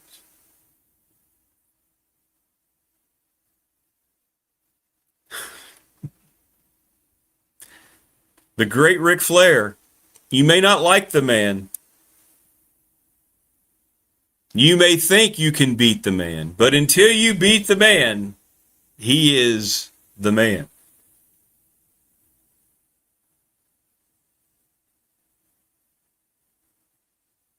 Correct, Wes. The college football playoff absolutely expanded the playoff, thinking of Notre Dame, 100%. Notre Dame and the Dallas Cowboys, the two most notable brands in football in this country, America's passion. Any counter arguments?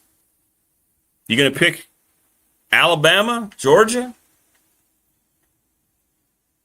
Ohio State, Michigan compared head-to-head yesterday. Ohio State got $17 million for patches on all of its sports teams. Notre Dame got $20 million for one patch on one sports team. And they're probably going to add $20 more million on the other side.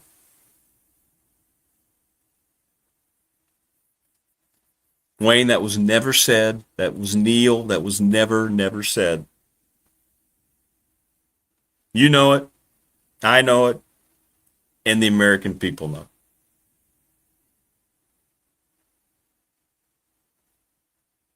Brandon says you can say Notre Dame's better than the Cowboys since they won a national championship in this day.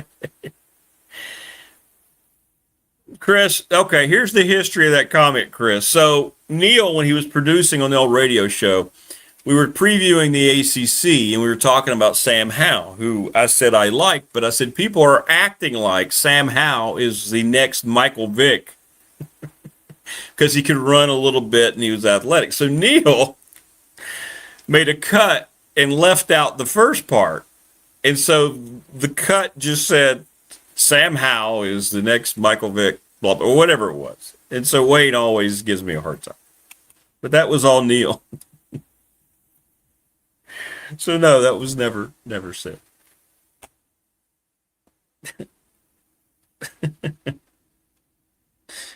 We're going to talk more of the ACC.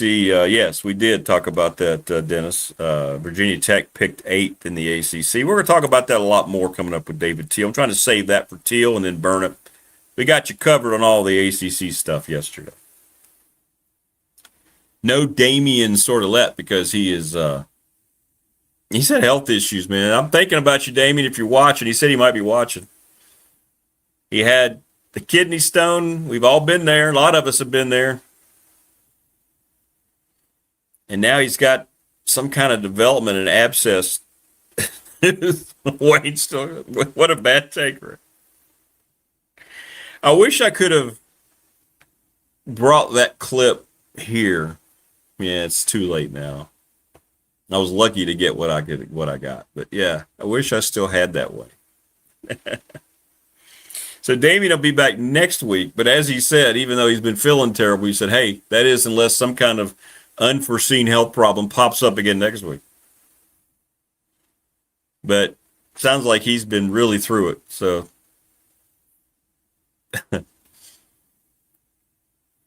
yeah, absolutely. What's up, Bradley? The Professional Door text line popping today. I am excited. I get excited at the start of practice. I do. Just because we know it's around the corner at that point. And that's when the teams start coming together. So. Yeah, Theodore, we're kind of a sports morning show, yeah. I hope you are. I never had a kidney stone, Chris Lester says. Anyone who's done that are absolute studs. Yeah, I tell you, man, you don't feel like it. It is a painful lot. Whew. I think mine was like 4 days of it.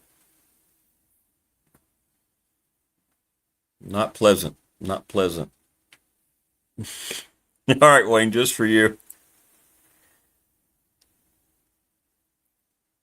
So anyway, that clip that Neil doctored, took totally out of context, had me saying that Sam Howell was the next Mike Vick in the ACC. Oh my! Oh no! Oh no! That was out of nowhere. That was never said. Never said. So that comment was like you riding a jet ski during the morning commute. Yeah, I saw that. I saw that thunder. It was funny. Yeah, that won't be me. I won't be on a jet ski like Jonathan Sweet this weekend. But I think people hate on the Dallas Cowboys, especially if they're fans of a team that's had more success on the field, because no matter what they do, the Cowboys are always going to be in the limelight. They've got the most primetime games usually. They're going to be highlighted when they do well, because that logo, the star on that helmet, is the most recognizable symbol internationally in the NFL, in the world. You can take the Cowboys helmet just like you could take a picture of Superman, all right? And you could show it to anyone in the world, and they would likely go, Dallas Cowboys. And you know what? As much criticism as you can levy at Jerry Jones, and he deserves quite a bit, he helped. They were already there to a certain extent, but he took it into just an atmosphere, a stratosphere that is amazing. The richest franchise in. Look at Chris Lester. That's so funny. That was going to be my next sentence. Maybe we are. Like, maybe Chris Lester, David Smith, Rick Watson are indeed brothers. I was going to say they are the richest franchise in the world. Again, bring in the nature boy. You may not like it. You may not want to hear about it. But if you want to be the man, beat the man. And nobody's ever in the NFL going to surpass the Dallas Cowboys in its branding. Just not. The star is just a rating, Brandon says. Well, I don't know. The estimated billions, if they went on the market that they would go for, may be prove a little different.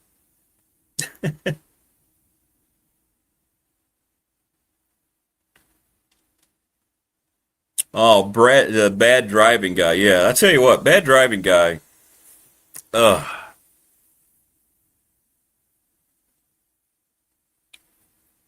the most consistent bad driving guy. Now, and I see it on these roads over here from Reiner going to Radford that they're not unsafe, but they're roads that don't have a lot of room on each side, each lane coming and going. So you have to take great care. You have to be very, very careful. And bad driving guy decides to go over and straddle that line and be a quarter of the way into these lanes, not in a straight stretch, but when they're coming around the corners and they have a blind spot, which is me, and I don't understand how in the world people choose to drive that way and be over the line. And then they have to quickly adjust. What are you doing?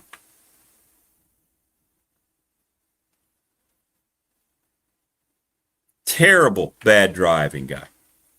No signal ever given bad driving guy has popped back up into my reality. What is so hard about giving your signal? You know how many times that I've been behind people and you better be glad you're paying attention because all of a sudden they just stop and they turn. There's no signal light. That's what the signal light is for. It's like the episode of Seinfeld about when he went to the car rental place. That's why you make a reservation. We know why we make reservations. I don't think you do. Because if you did, I would have a car. Oh, you can take them. But it's actually giving your customer the car. You have a signal light. You just decide not to click it on. You know, something that helps you stay safe. Because if you have cars that are moving 60 miles an hour, and you're even a couple car lengths behind, all of a sudden you stop in the road, you don't have a signal, you might cause an accident. So those have been my two realities. I go through it every morning, and I just sit there, and at some point you just don't even have road rage anymore. It's never going to be corrected, is it?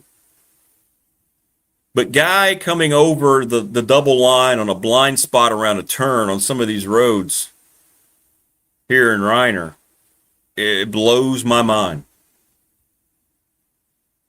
Now, Brian Oliver's a retired UPS driver. I bet you went nuts. One hand on the wheel, one on the phone, none left for the signal. By the way, I never see a UPS truck doing anything like that. Ever. They never not give their signal. Or if they hit their hazards when they're getting ready to get up to the road, they're going to stop way ahead of time. They're big. Last time I checked, I never see them hogging up the lane. Maybe because they're professionally trained. Wes says people that never turn their headlights on. It's raining or foggy, yeah. But you don't want the bright lights on in the fog. That's counterproductive. But yeah, I'm with you. When it's really gray and you have to, or when it's, you're coming out of dusk, you're going into dusk at night. There's a lot of guys and gals that don't turn their lights on.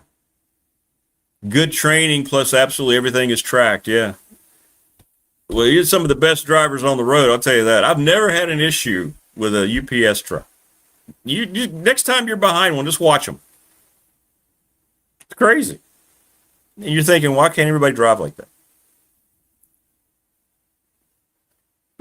But anyway, Wayne got me off on bad driving guy. And it'll happen this morning, and then I'll get grumpy. But the Cowboys in Notre Dame, they don't have to do anything. They just show up who they are, and they're already making money. And Notre Dame proved that yesterday. That's a mind-blowing. A jersey patch on the football team, $20 million annually, you don't have to share with anybody. A TV deal you don't have to share with anybody. Amazing.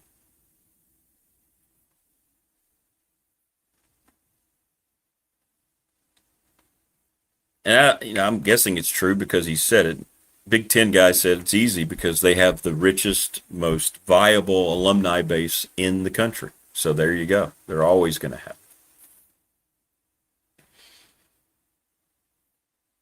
But now we get an understanding as to the thought process behind. Sure, there's some contradictions there with how they treat their stadium and then what they did to their field and what they've done to their jersey, but everything they do is calculated. You think about what happens if Notre Dame ever gets good again. And maybe Coach Freeman will get them there. You know, I didn't ask, and I have done that in the past.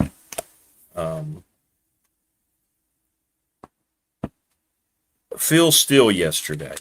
I did not look and see where he had Notre Dame, but he's got top 6 in quarterbacks coming in. Interesting that he does not have them in his top 15 running backs or wide receivers. He has them as the number 1 offensive line in the country. He has them the number 5 defensive line in the country. He has them the number 1 linebacking corps in the country. Wow. Number 1 defensive back. You think they're going to be pretty good defensively? And he has them the number 4 special team. So just looking at that, Notre Dame's going to be a top 4 team for Phil Steele. What's going to happen if Notre Dame starts winning again? Consistently.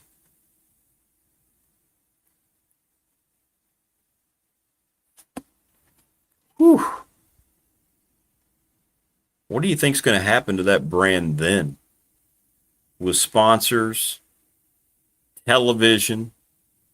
You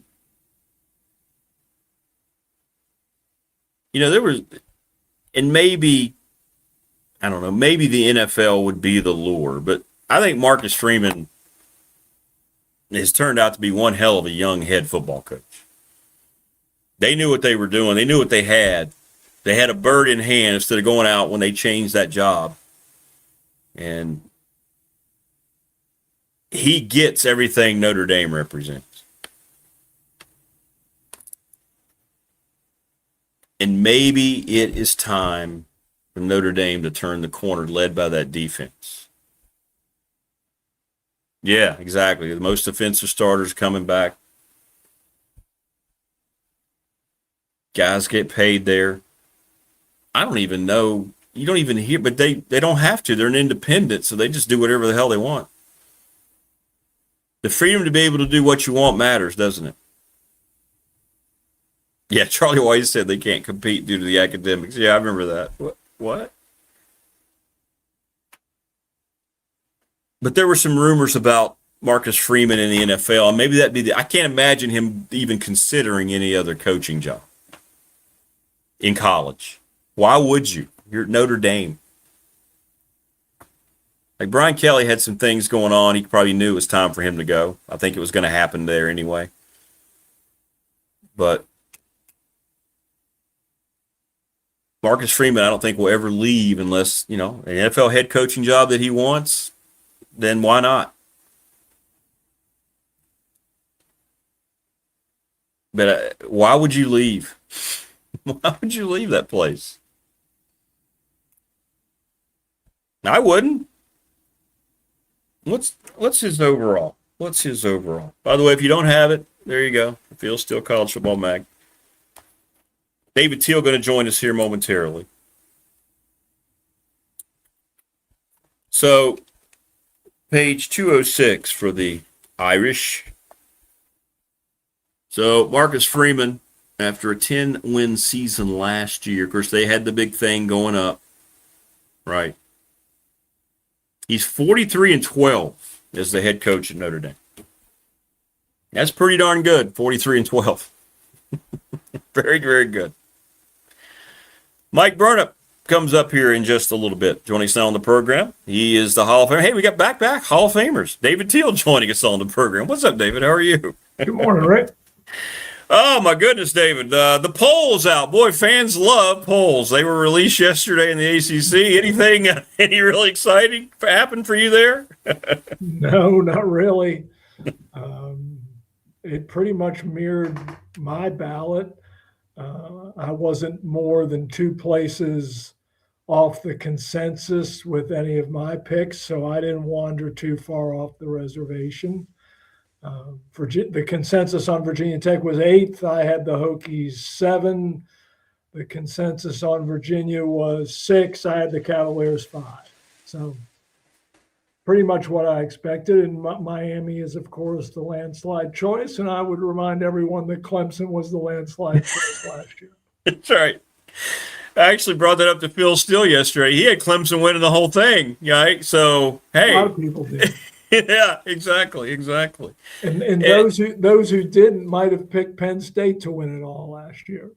That's true. That's a great point. Yeah, with what they had coming back. Yeah, sure. Yeah. Well, I mean, people look at these things and they get all upset and overreact. But let's look at it from a Tech perspective. I mean, you look at it 3-9, and here you are, number 8. It just shows you the immense amount of recognition they've gotten for, as James Franklin said, winning the offseason, right? That's what that placement means, right there. Yes. That is purely based on James Franklin and the buzz that he and his influx of talent have created around the program. And now it's up to them to produce. And as I think we've mentioned, and as I've reminded many folks, James Franklin has coached 14 college football teams in his career as the big whistle. Every one of them has been bowl eligible. So anything less than that at Virginia Tech, 3-9 last season aside, I would be quite surprised if the Hokies aren't at least 6-6. Yeah, right, exactly. And that would be such great progress. People want it to happen all at once. That's not usually the case. It can happen, sure. We see anomalies, but what progress would that be if they just went to a bowl game, right, and then happened to win a bowl game? And then you're setting up for the next year, maybe to be the breakthrough year. That's normal. Yes, everyone is not Indiana and Kurt Signetti. Yeah, 100%. Well, it was interesting. No real surprises. The bottom feeders are the bottom feeder. Anybody that, when you looked at that and you went through your own polling, who was? I think I asked you this question a few weeks ago. Is there a team or two that you look at that is it Florida State? You're not getting a lot of love. There's somebody that could burst through like a Wake Forest did last year or a Duke this year? Well, clearly the consensus is it won't be Bill Belichick's Tar Heels. 15th in the preseason poll, which I think we can all agree, if that came to pass, we would have regime change in Chapel Hill. Correct. And oh, by the way, a completely justified regime change in Chapel Hill. But if you're looking for teams to rise above where they're picked, Rick, look at schedules.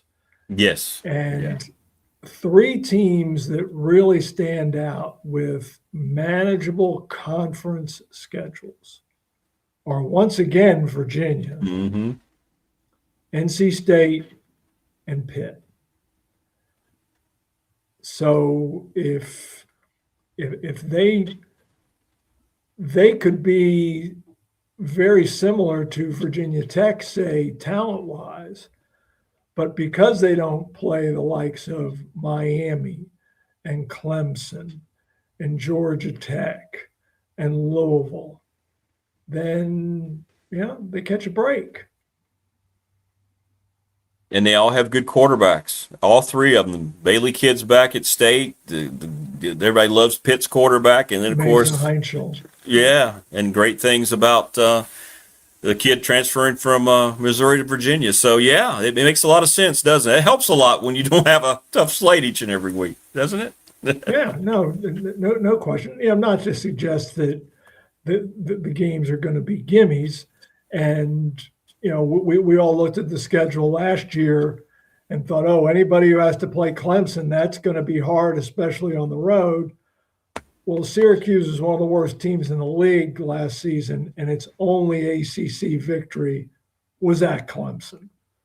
So none of us knows what we're talking about. 100%. Well, you mentioned Carolina, and I want to follow. You had a great piece on that whole thing, and we have a lot of Carolina peeps that show up here in chat. What's your take on that whole thing? Now you got the Lombardi situation and not a lot of information coming out there. This whole thing with Bill Belichick in North Carolina, as you've observed it and you researched it, how do you look at this whole marriage of those two entities? I think if we want to be charitable, Rick, and let's do that, it's a clown show. Yeah. Complete. Belichick, Lombardi, the girlfriend, all of it. The way they've comported themselves. You know, Lombardi's going off to Saudi Arabia last year on some kind of purported fundraising expedition. The Saudis paid for it, according to North Carolina, but whatever. Not a great look there. No. And now he's on paid administrative leave. The roster he put together last season was abjectly terrible. And their response to that was, oh, let's go sign 40 high school players, as if they're all of a sudden going to come in as true freshmen and turn around the Tar Heels' fortunes. And we were just talking about schedules. Well, Rick, 9 of Carolina's 12 opponents this season won at least 8 games in 2025. Wow. Carolina's schedule last year was a cakewalk compared to what it's going to face this season. You know, you start with the rematch against TCU in Dublin in week 0, and then it quickly Clemson on the road, by the way, Miami, Notre Dame. It could get ugly early at North Carolina. And I think it will. I just got a hunch that it will, that will happen. Was he just chasing legacy, in your opinion? I mean, it's clearly just speculation. When he realized the NFL didn't have any more use for him, and when he did all this, it just all still seems so random that all this happened as quickly as it kind of did, to be honest with you. Well, my cynical side, which is the prevailing side in this case, yeah, is that Belichick saw Carolina as a springboard back to the NFL. I will win at the college level. I will show NFL franchises that they made a mistake in shunning me after the Patriots kicked me to the curb. And I'll come back and break Don Shula's all-time wins record. Well, now that's not going to happen. And what's plan B? And I don't know what that is. Well, on brighter notes, you had great conversations with a couple of former greats in the Commonwealth. Michael Vick, for instance. MEAC Media Day. Always a lot of fun to hang around the MEAC school. We play them a lot in the Big South, at Radford. So always great people down there and how excited. What did you learn about Michael Vick in year 2, Norfolk State? Well, I was not there. My teammate Trey was there, and Michael Vick is saying all the right things. I mean, he completely overhauled not only his roster but also his coaching staff. Yeah, right. And probably needed to. I mean, 1-11 was a rough look, and that one was over a Division II rival. So the Spartans better get better in a hurry. And they play at UVA this season. Last year they played up at Rutgers. They just announced yesterday that for the second consecutive season, their conference game versus Delaware State has been moved to Lincoln Financial Field in Philadelphia, where the respective coaches played for the Philadelphia Eagles. And, so a little bit of buzz, but, until the Spartans show something on the field, I think the buzz will be minimal. Well, on the other side, a guy who I know when Phil Almation's on the show talks about the importance of Chris Slade when he went to Virginia. He's looking at that program. What kind of things did he have to say about that team coming off their record-setting season and what the opportunity that 2026 still presents? There seems to just continue to be, and I get amazed at how many people just want to look at Virginia and say, I don't understand it, given that what they just accomplished. What did Chris Slade have to say about his alma mater?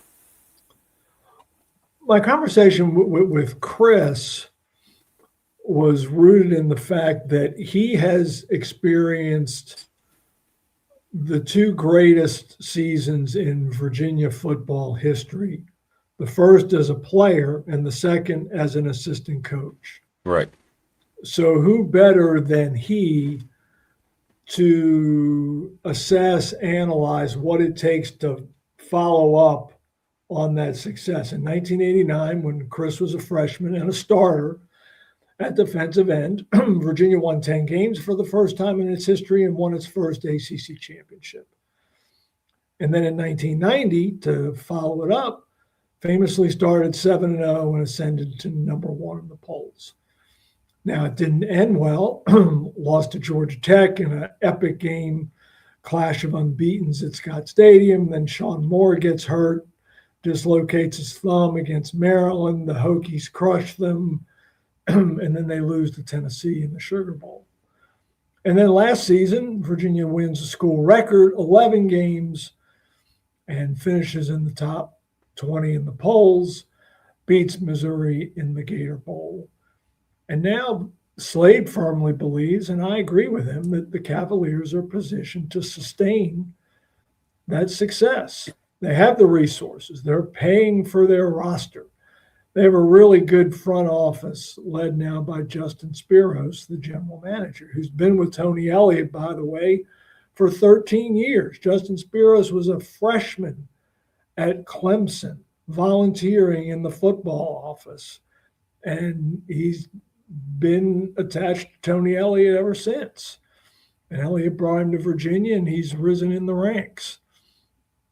And they've got a very seasoned offensive line, got experienced quarterbacks. Now, who Bo Prabula, Eli Holstein are going to throw to, that's a question.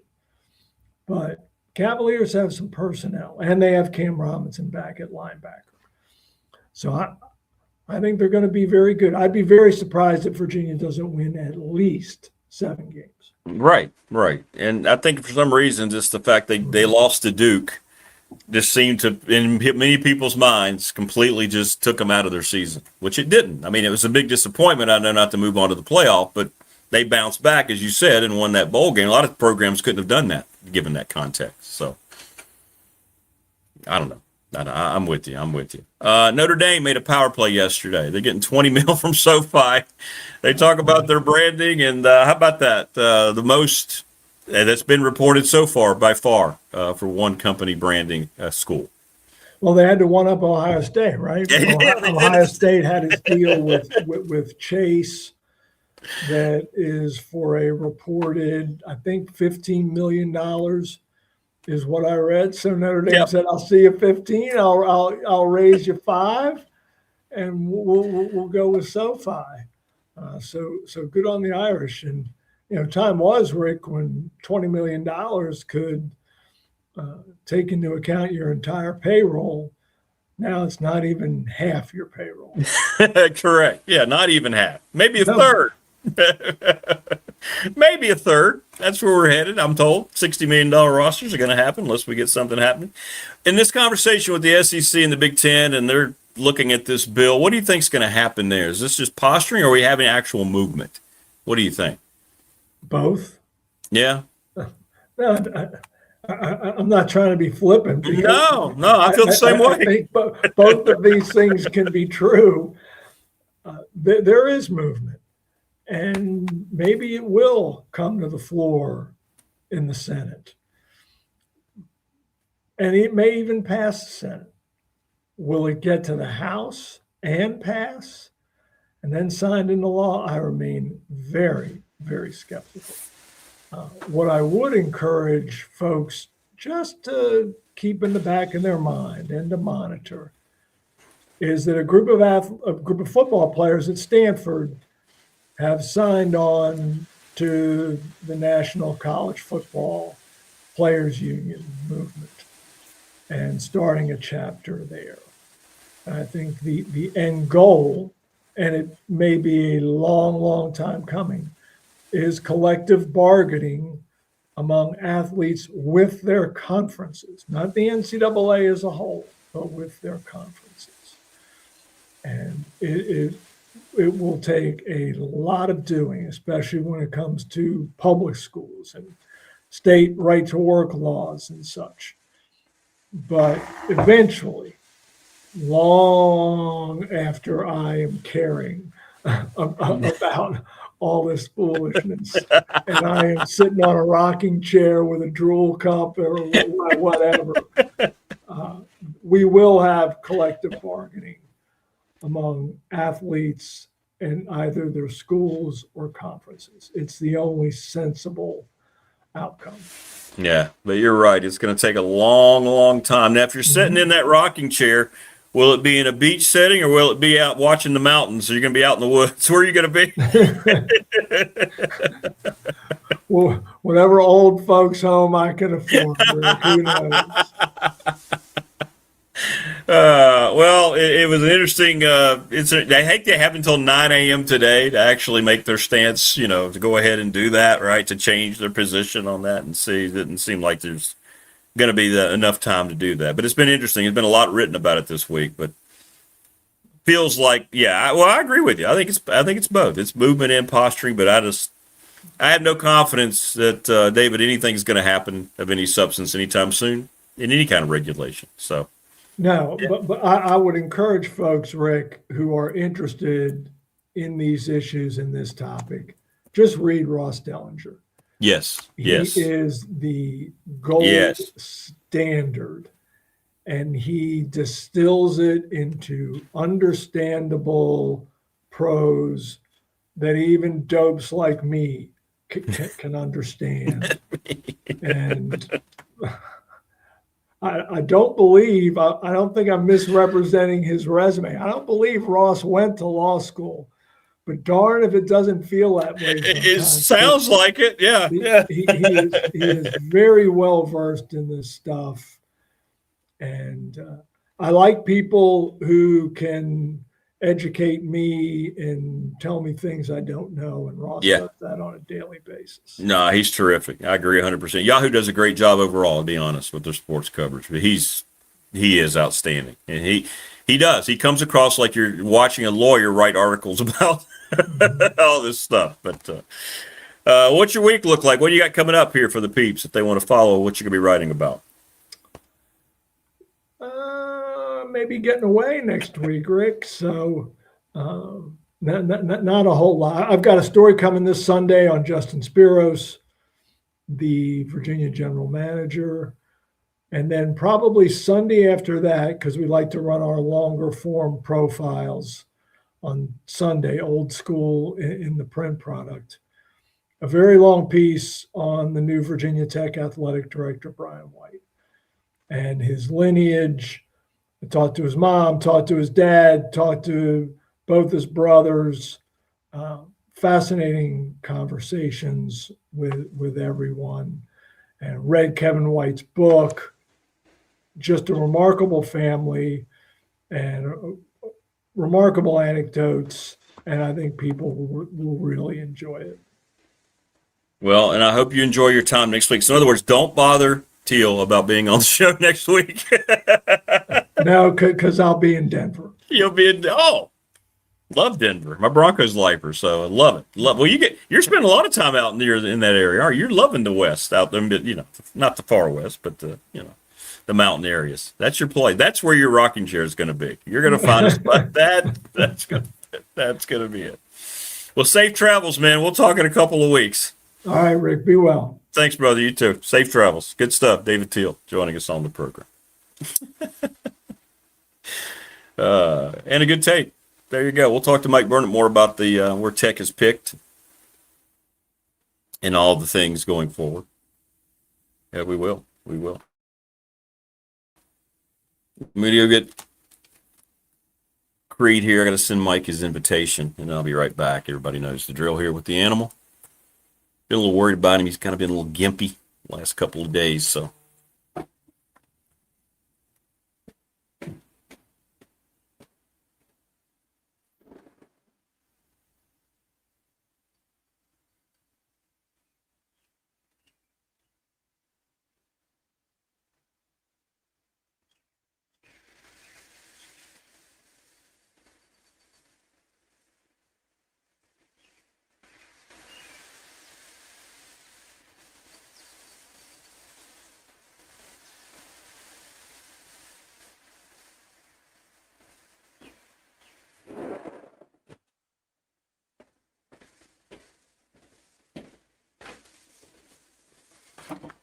All right, there we go.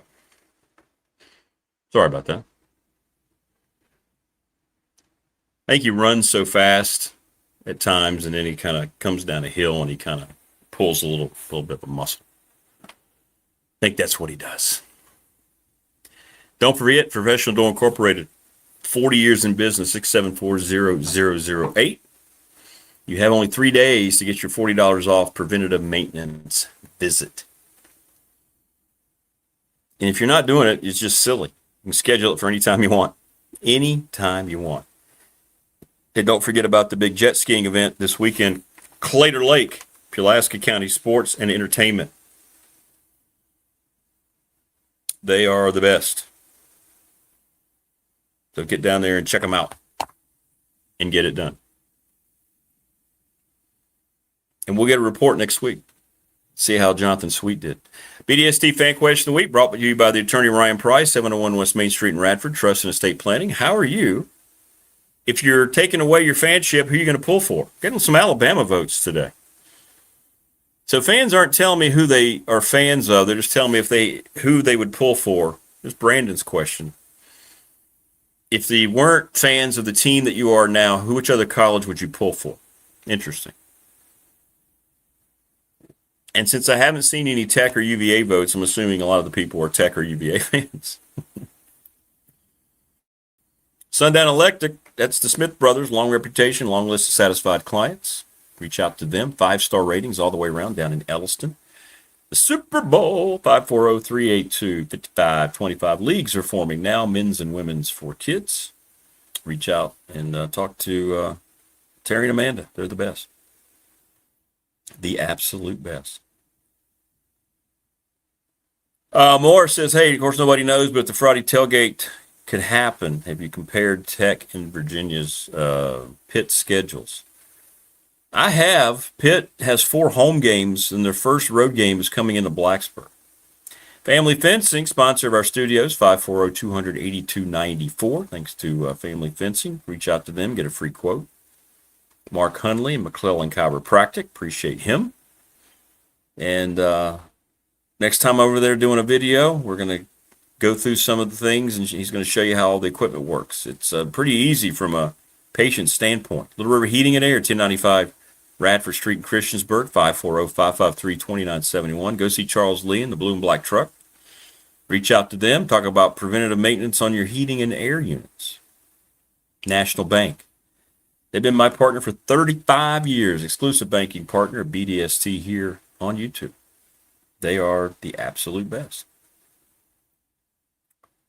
And let's see here. Did I leave anyone out? I do not think so. I think that is everybody. So thanks to everybody as well. Yeah, I think that's why I picked Tech to win that game, Morris.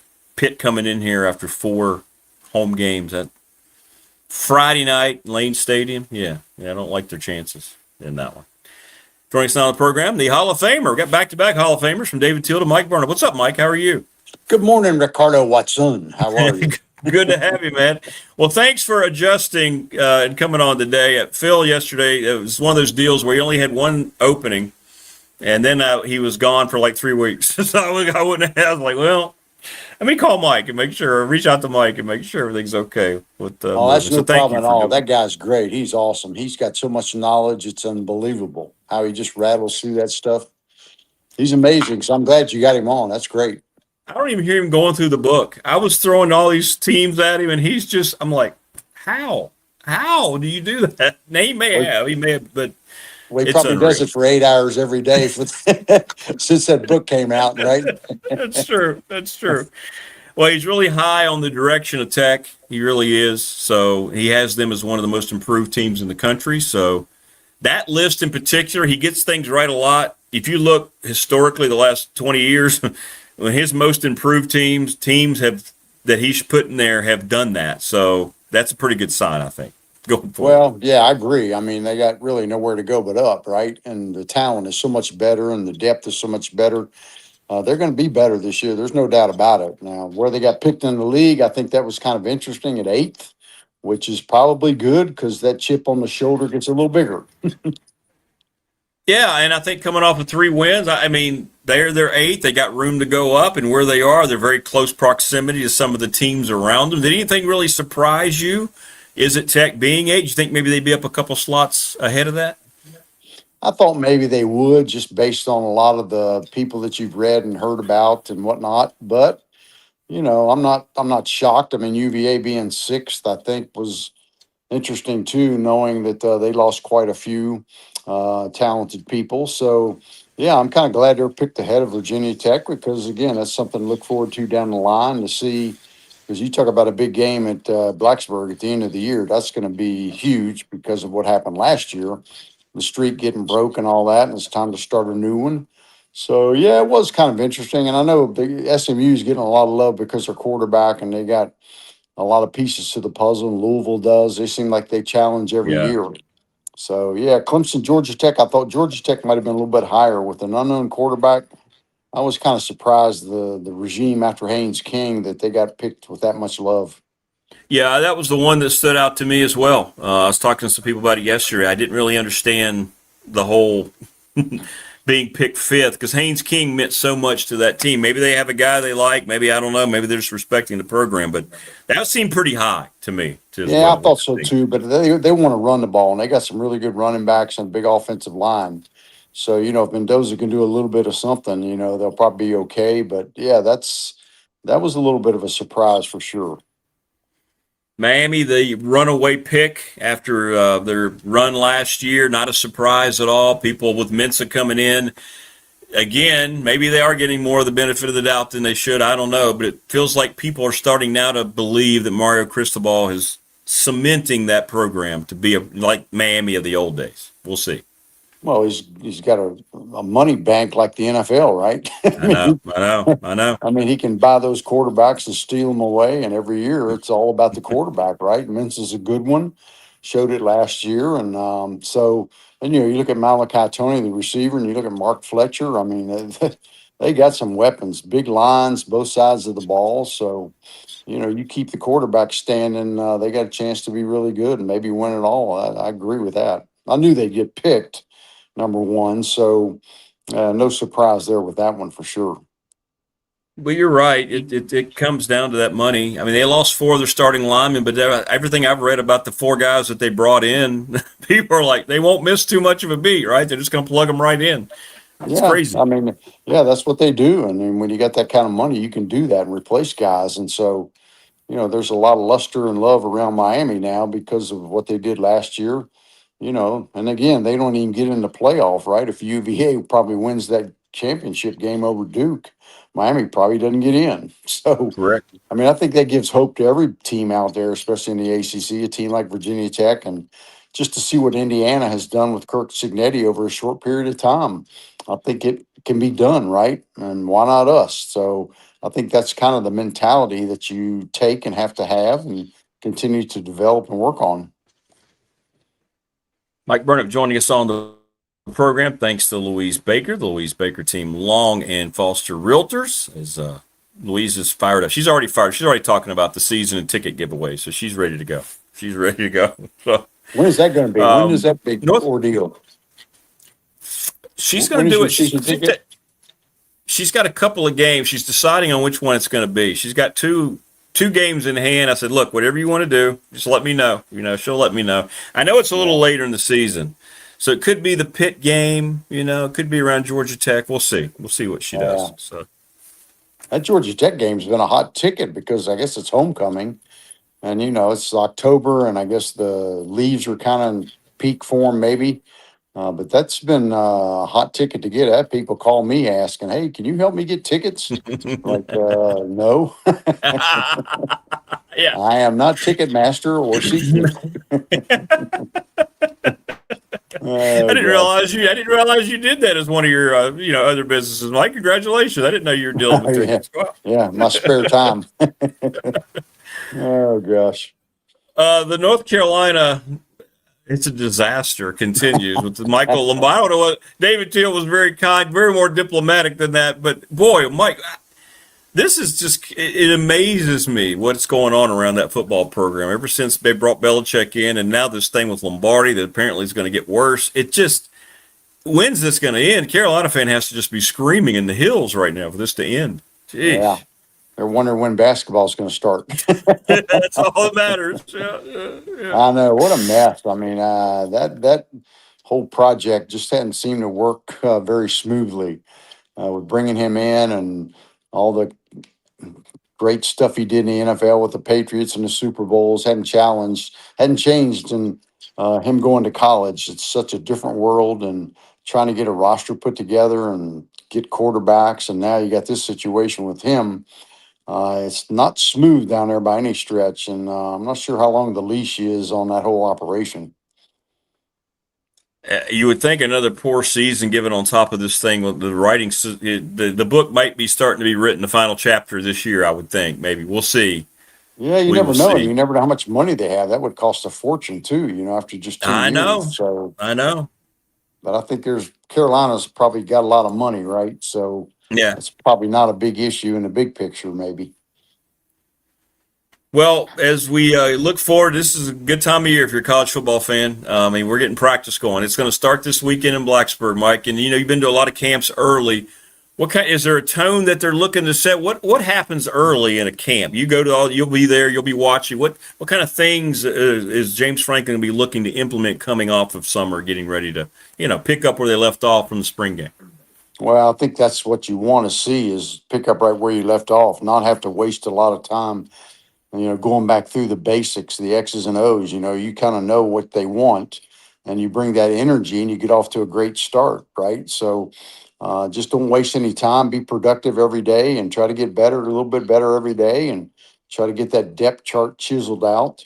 And, those first few days are going to be in shorts and headgears and that kind of thing. And so it'll take them a little bit of time before they start the scrimmages and get in full contact, but they'll slowly work up to that, and just try to keep everybody healthy for sure, keep them hydrated. One of those things you see a lot happens is like these receivers and whatnot pull hamstrings and things like that happen early in practice. And, you don't want to get a bad one of those because they take so long to heal if they get torn or whatever. So, it's about obviously keeping your flexibility, your nutrition, and keeping your hydration right.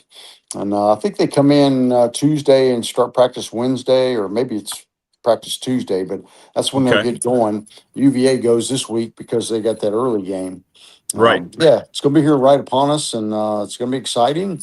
I don't know that there's been that much excitement around this thing for quite a few years, for sure. No, 100%. And you hope that with the roster improvements, that if those things do happen, Mike, those little, it's going to happen in every camp across the country, this type of injuries and things, that they have people that can step up and make those guys who are going to miss some time not feel as much of a void, right? It's going to kind of fill that void a little bit. That's it. And you got to keep those quarterbacks healthy. And that's one good thing that James Franklin has, is depth in that quarterback room with obviously Grunkenmeyer and Bryce Baker. You got those two guys. Troy Hunes is looking good, and Ryan. I mean, they all have talent. So, but that's the one position you got to keep clean. And that's the scary thing. You got those guys that don't get hit all season, right? All preseason, and all of a sudden you throw them into the mix. It's like, oh boy, here we go. Try to stay healthy in those first contacts.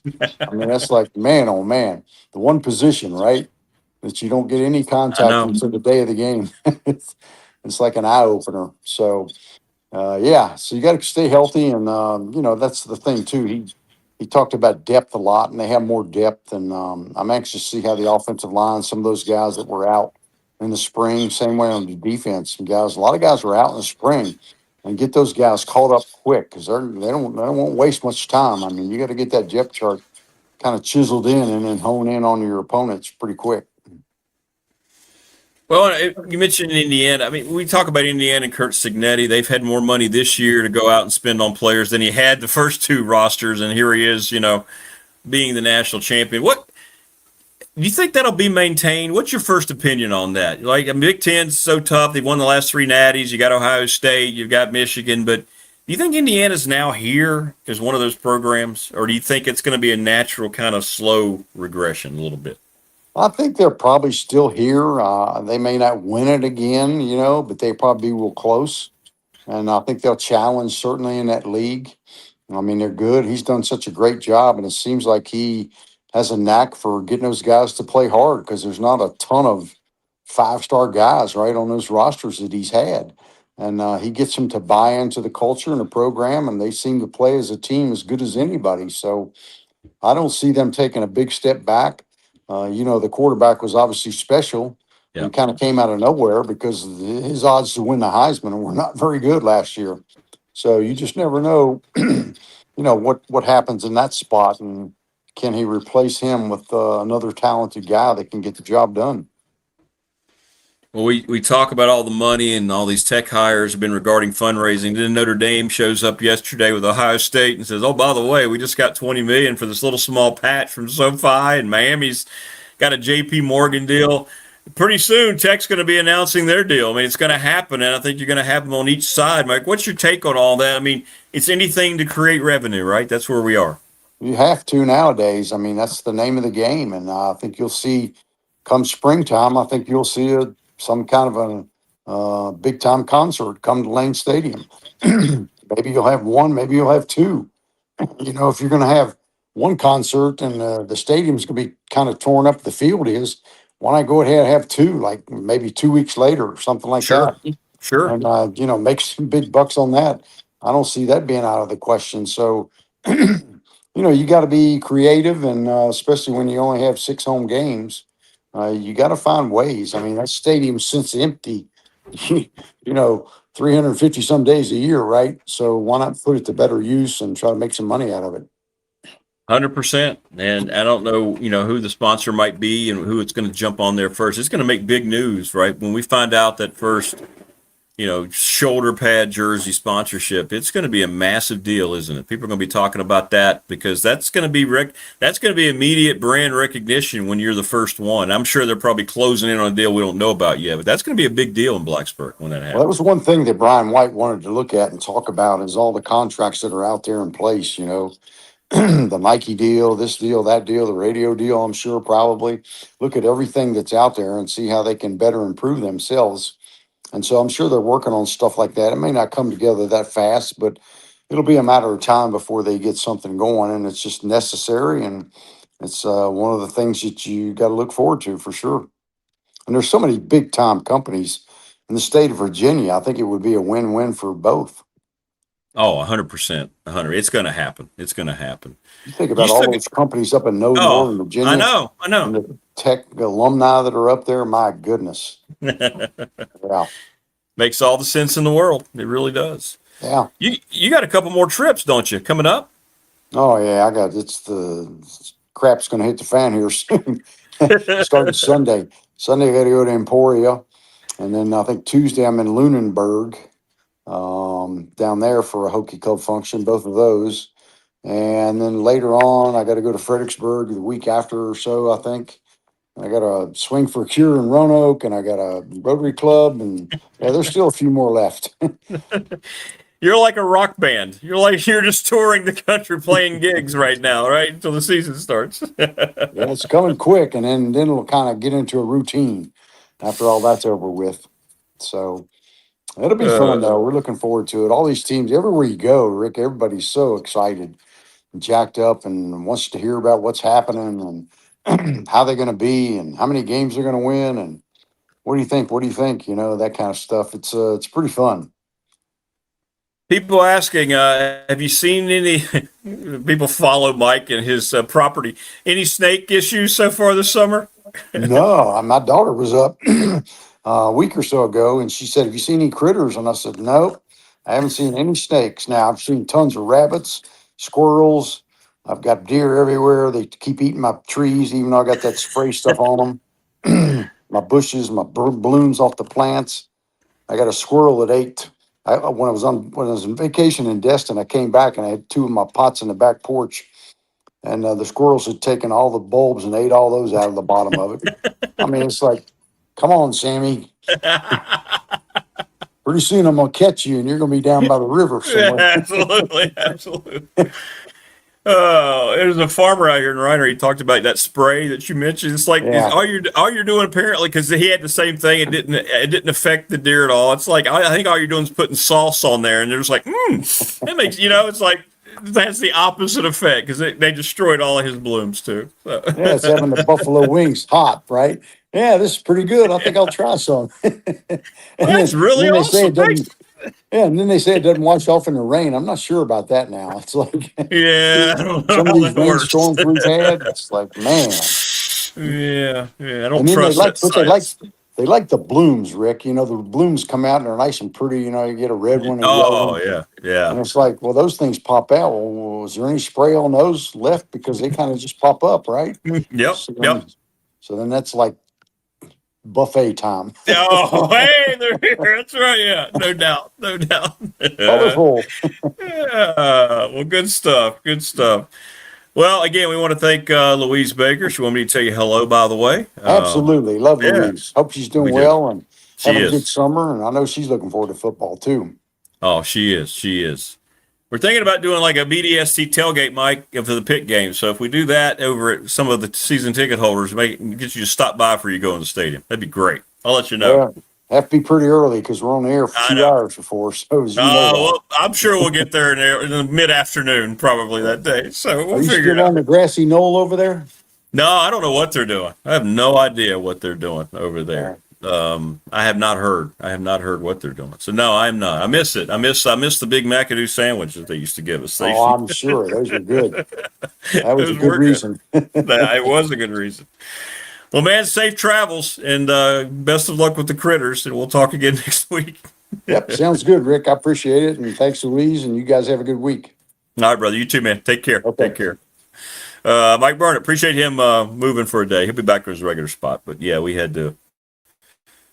I had one shot to get filled, and it had to be yesterday, or we wouldn't have gotten him for maybe the end of August, maybe. If not wild turkey, I agree. It's a missed. But my vote's for Smithfield. I want any kind of bacon. If Tech puts Smithfield bacon patch on their jersey, that means you're going to find it around everywhere. Give free samples to anybody. Jason, the date? I don't know. Let me look. It's game 5 for Pitt. It's a Friday night. I don't want to tell you wrong. See, this is why you keep the Phil Steele book handy, right here. October 2nd. Friday night, October 2nd. Dun, dun, dun, dun. So Morris, he's already worked it out, or he's working it out now with several peeps over there to have a massive tailgate connection. And we might do a show thing on there.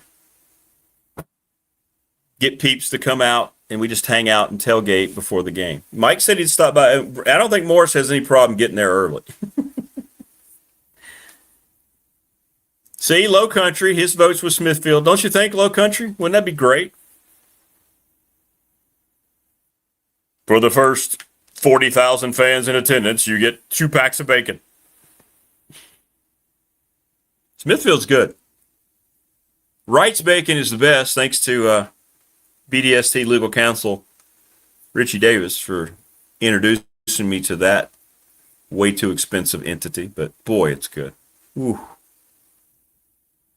Richie brought Wright's Bacon into the studio, like different flavors, and I was just like, "Are you kidding me right now? Why have I not? How have I not known about this?" And he's like, "Well, it's a little expensive." It is. No problem, Jason. Yeah, I think we're going to work on that. Oh, long day, schmong day. We can handle it, Morris. Come on. Friday night fervor.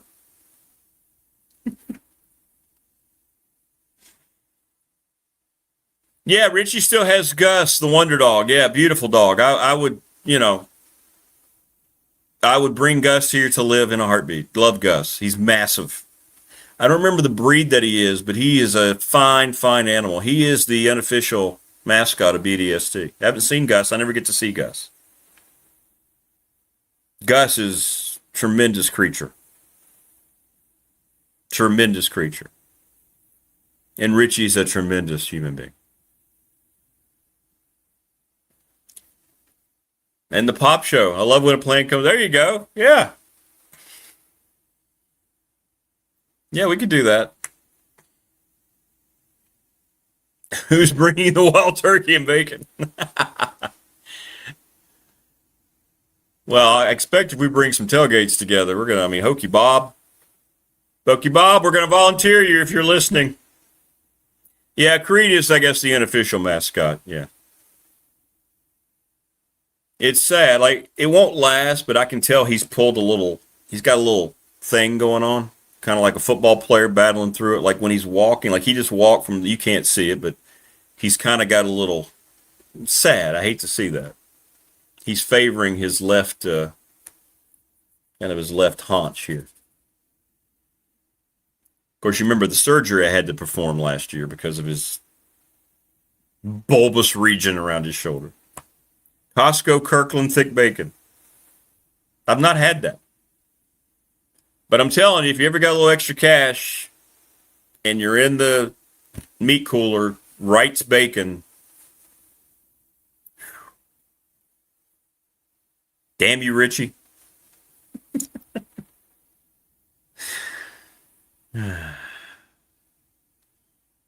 I'll struggle through somehow, Rick. Never a long day with you, my friend. Same here. Yeah, we'll figure it out. That crowd's going to be nuts. National televised on a Friday night. Pitt could be 4-0. And Tech could be 4-0. How about that? What if that happens? What if they're both 4-0? What's great about Friday night is you can kind of let loose a little bit more because then you have 2 days to recover from whatever Friday night's tailgate brings you. What if Tech and Pitt are both 4-0? How cool would that be? Wouldn't that be awesome?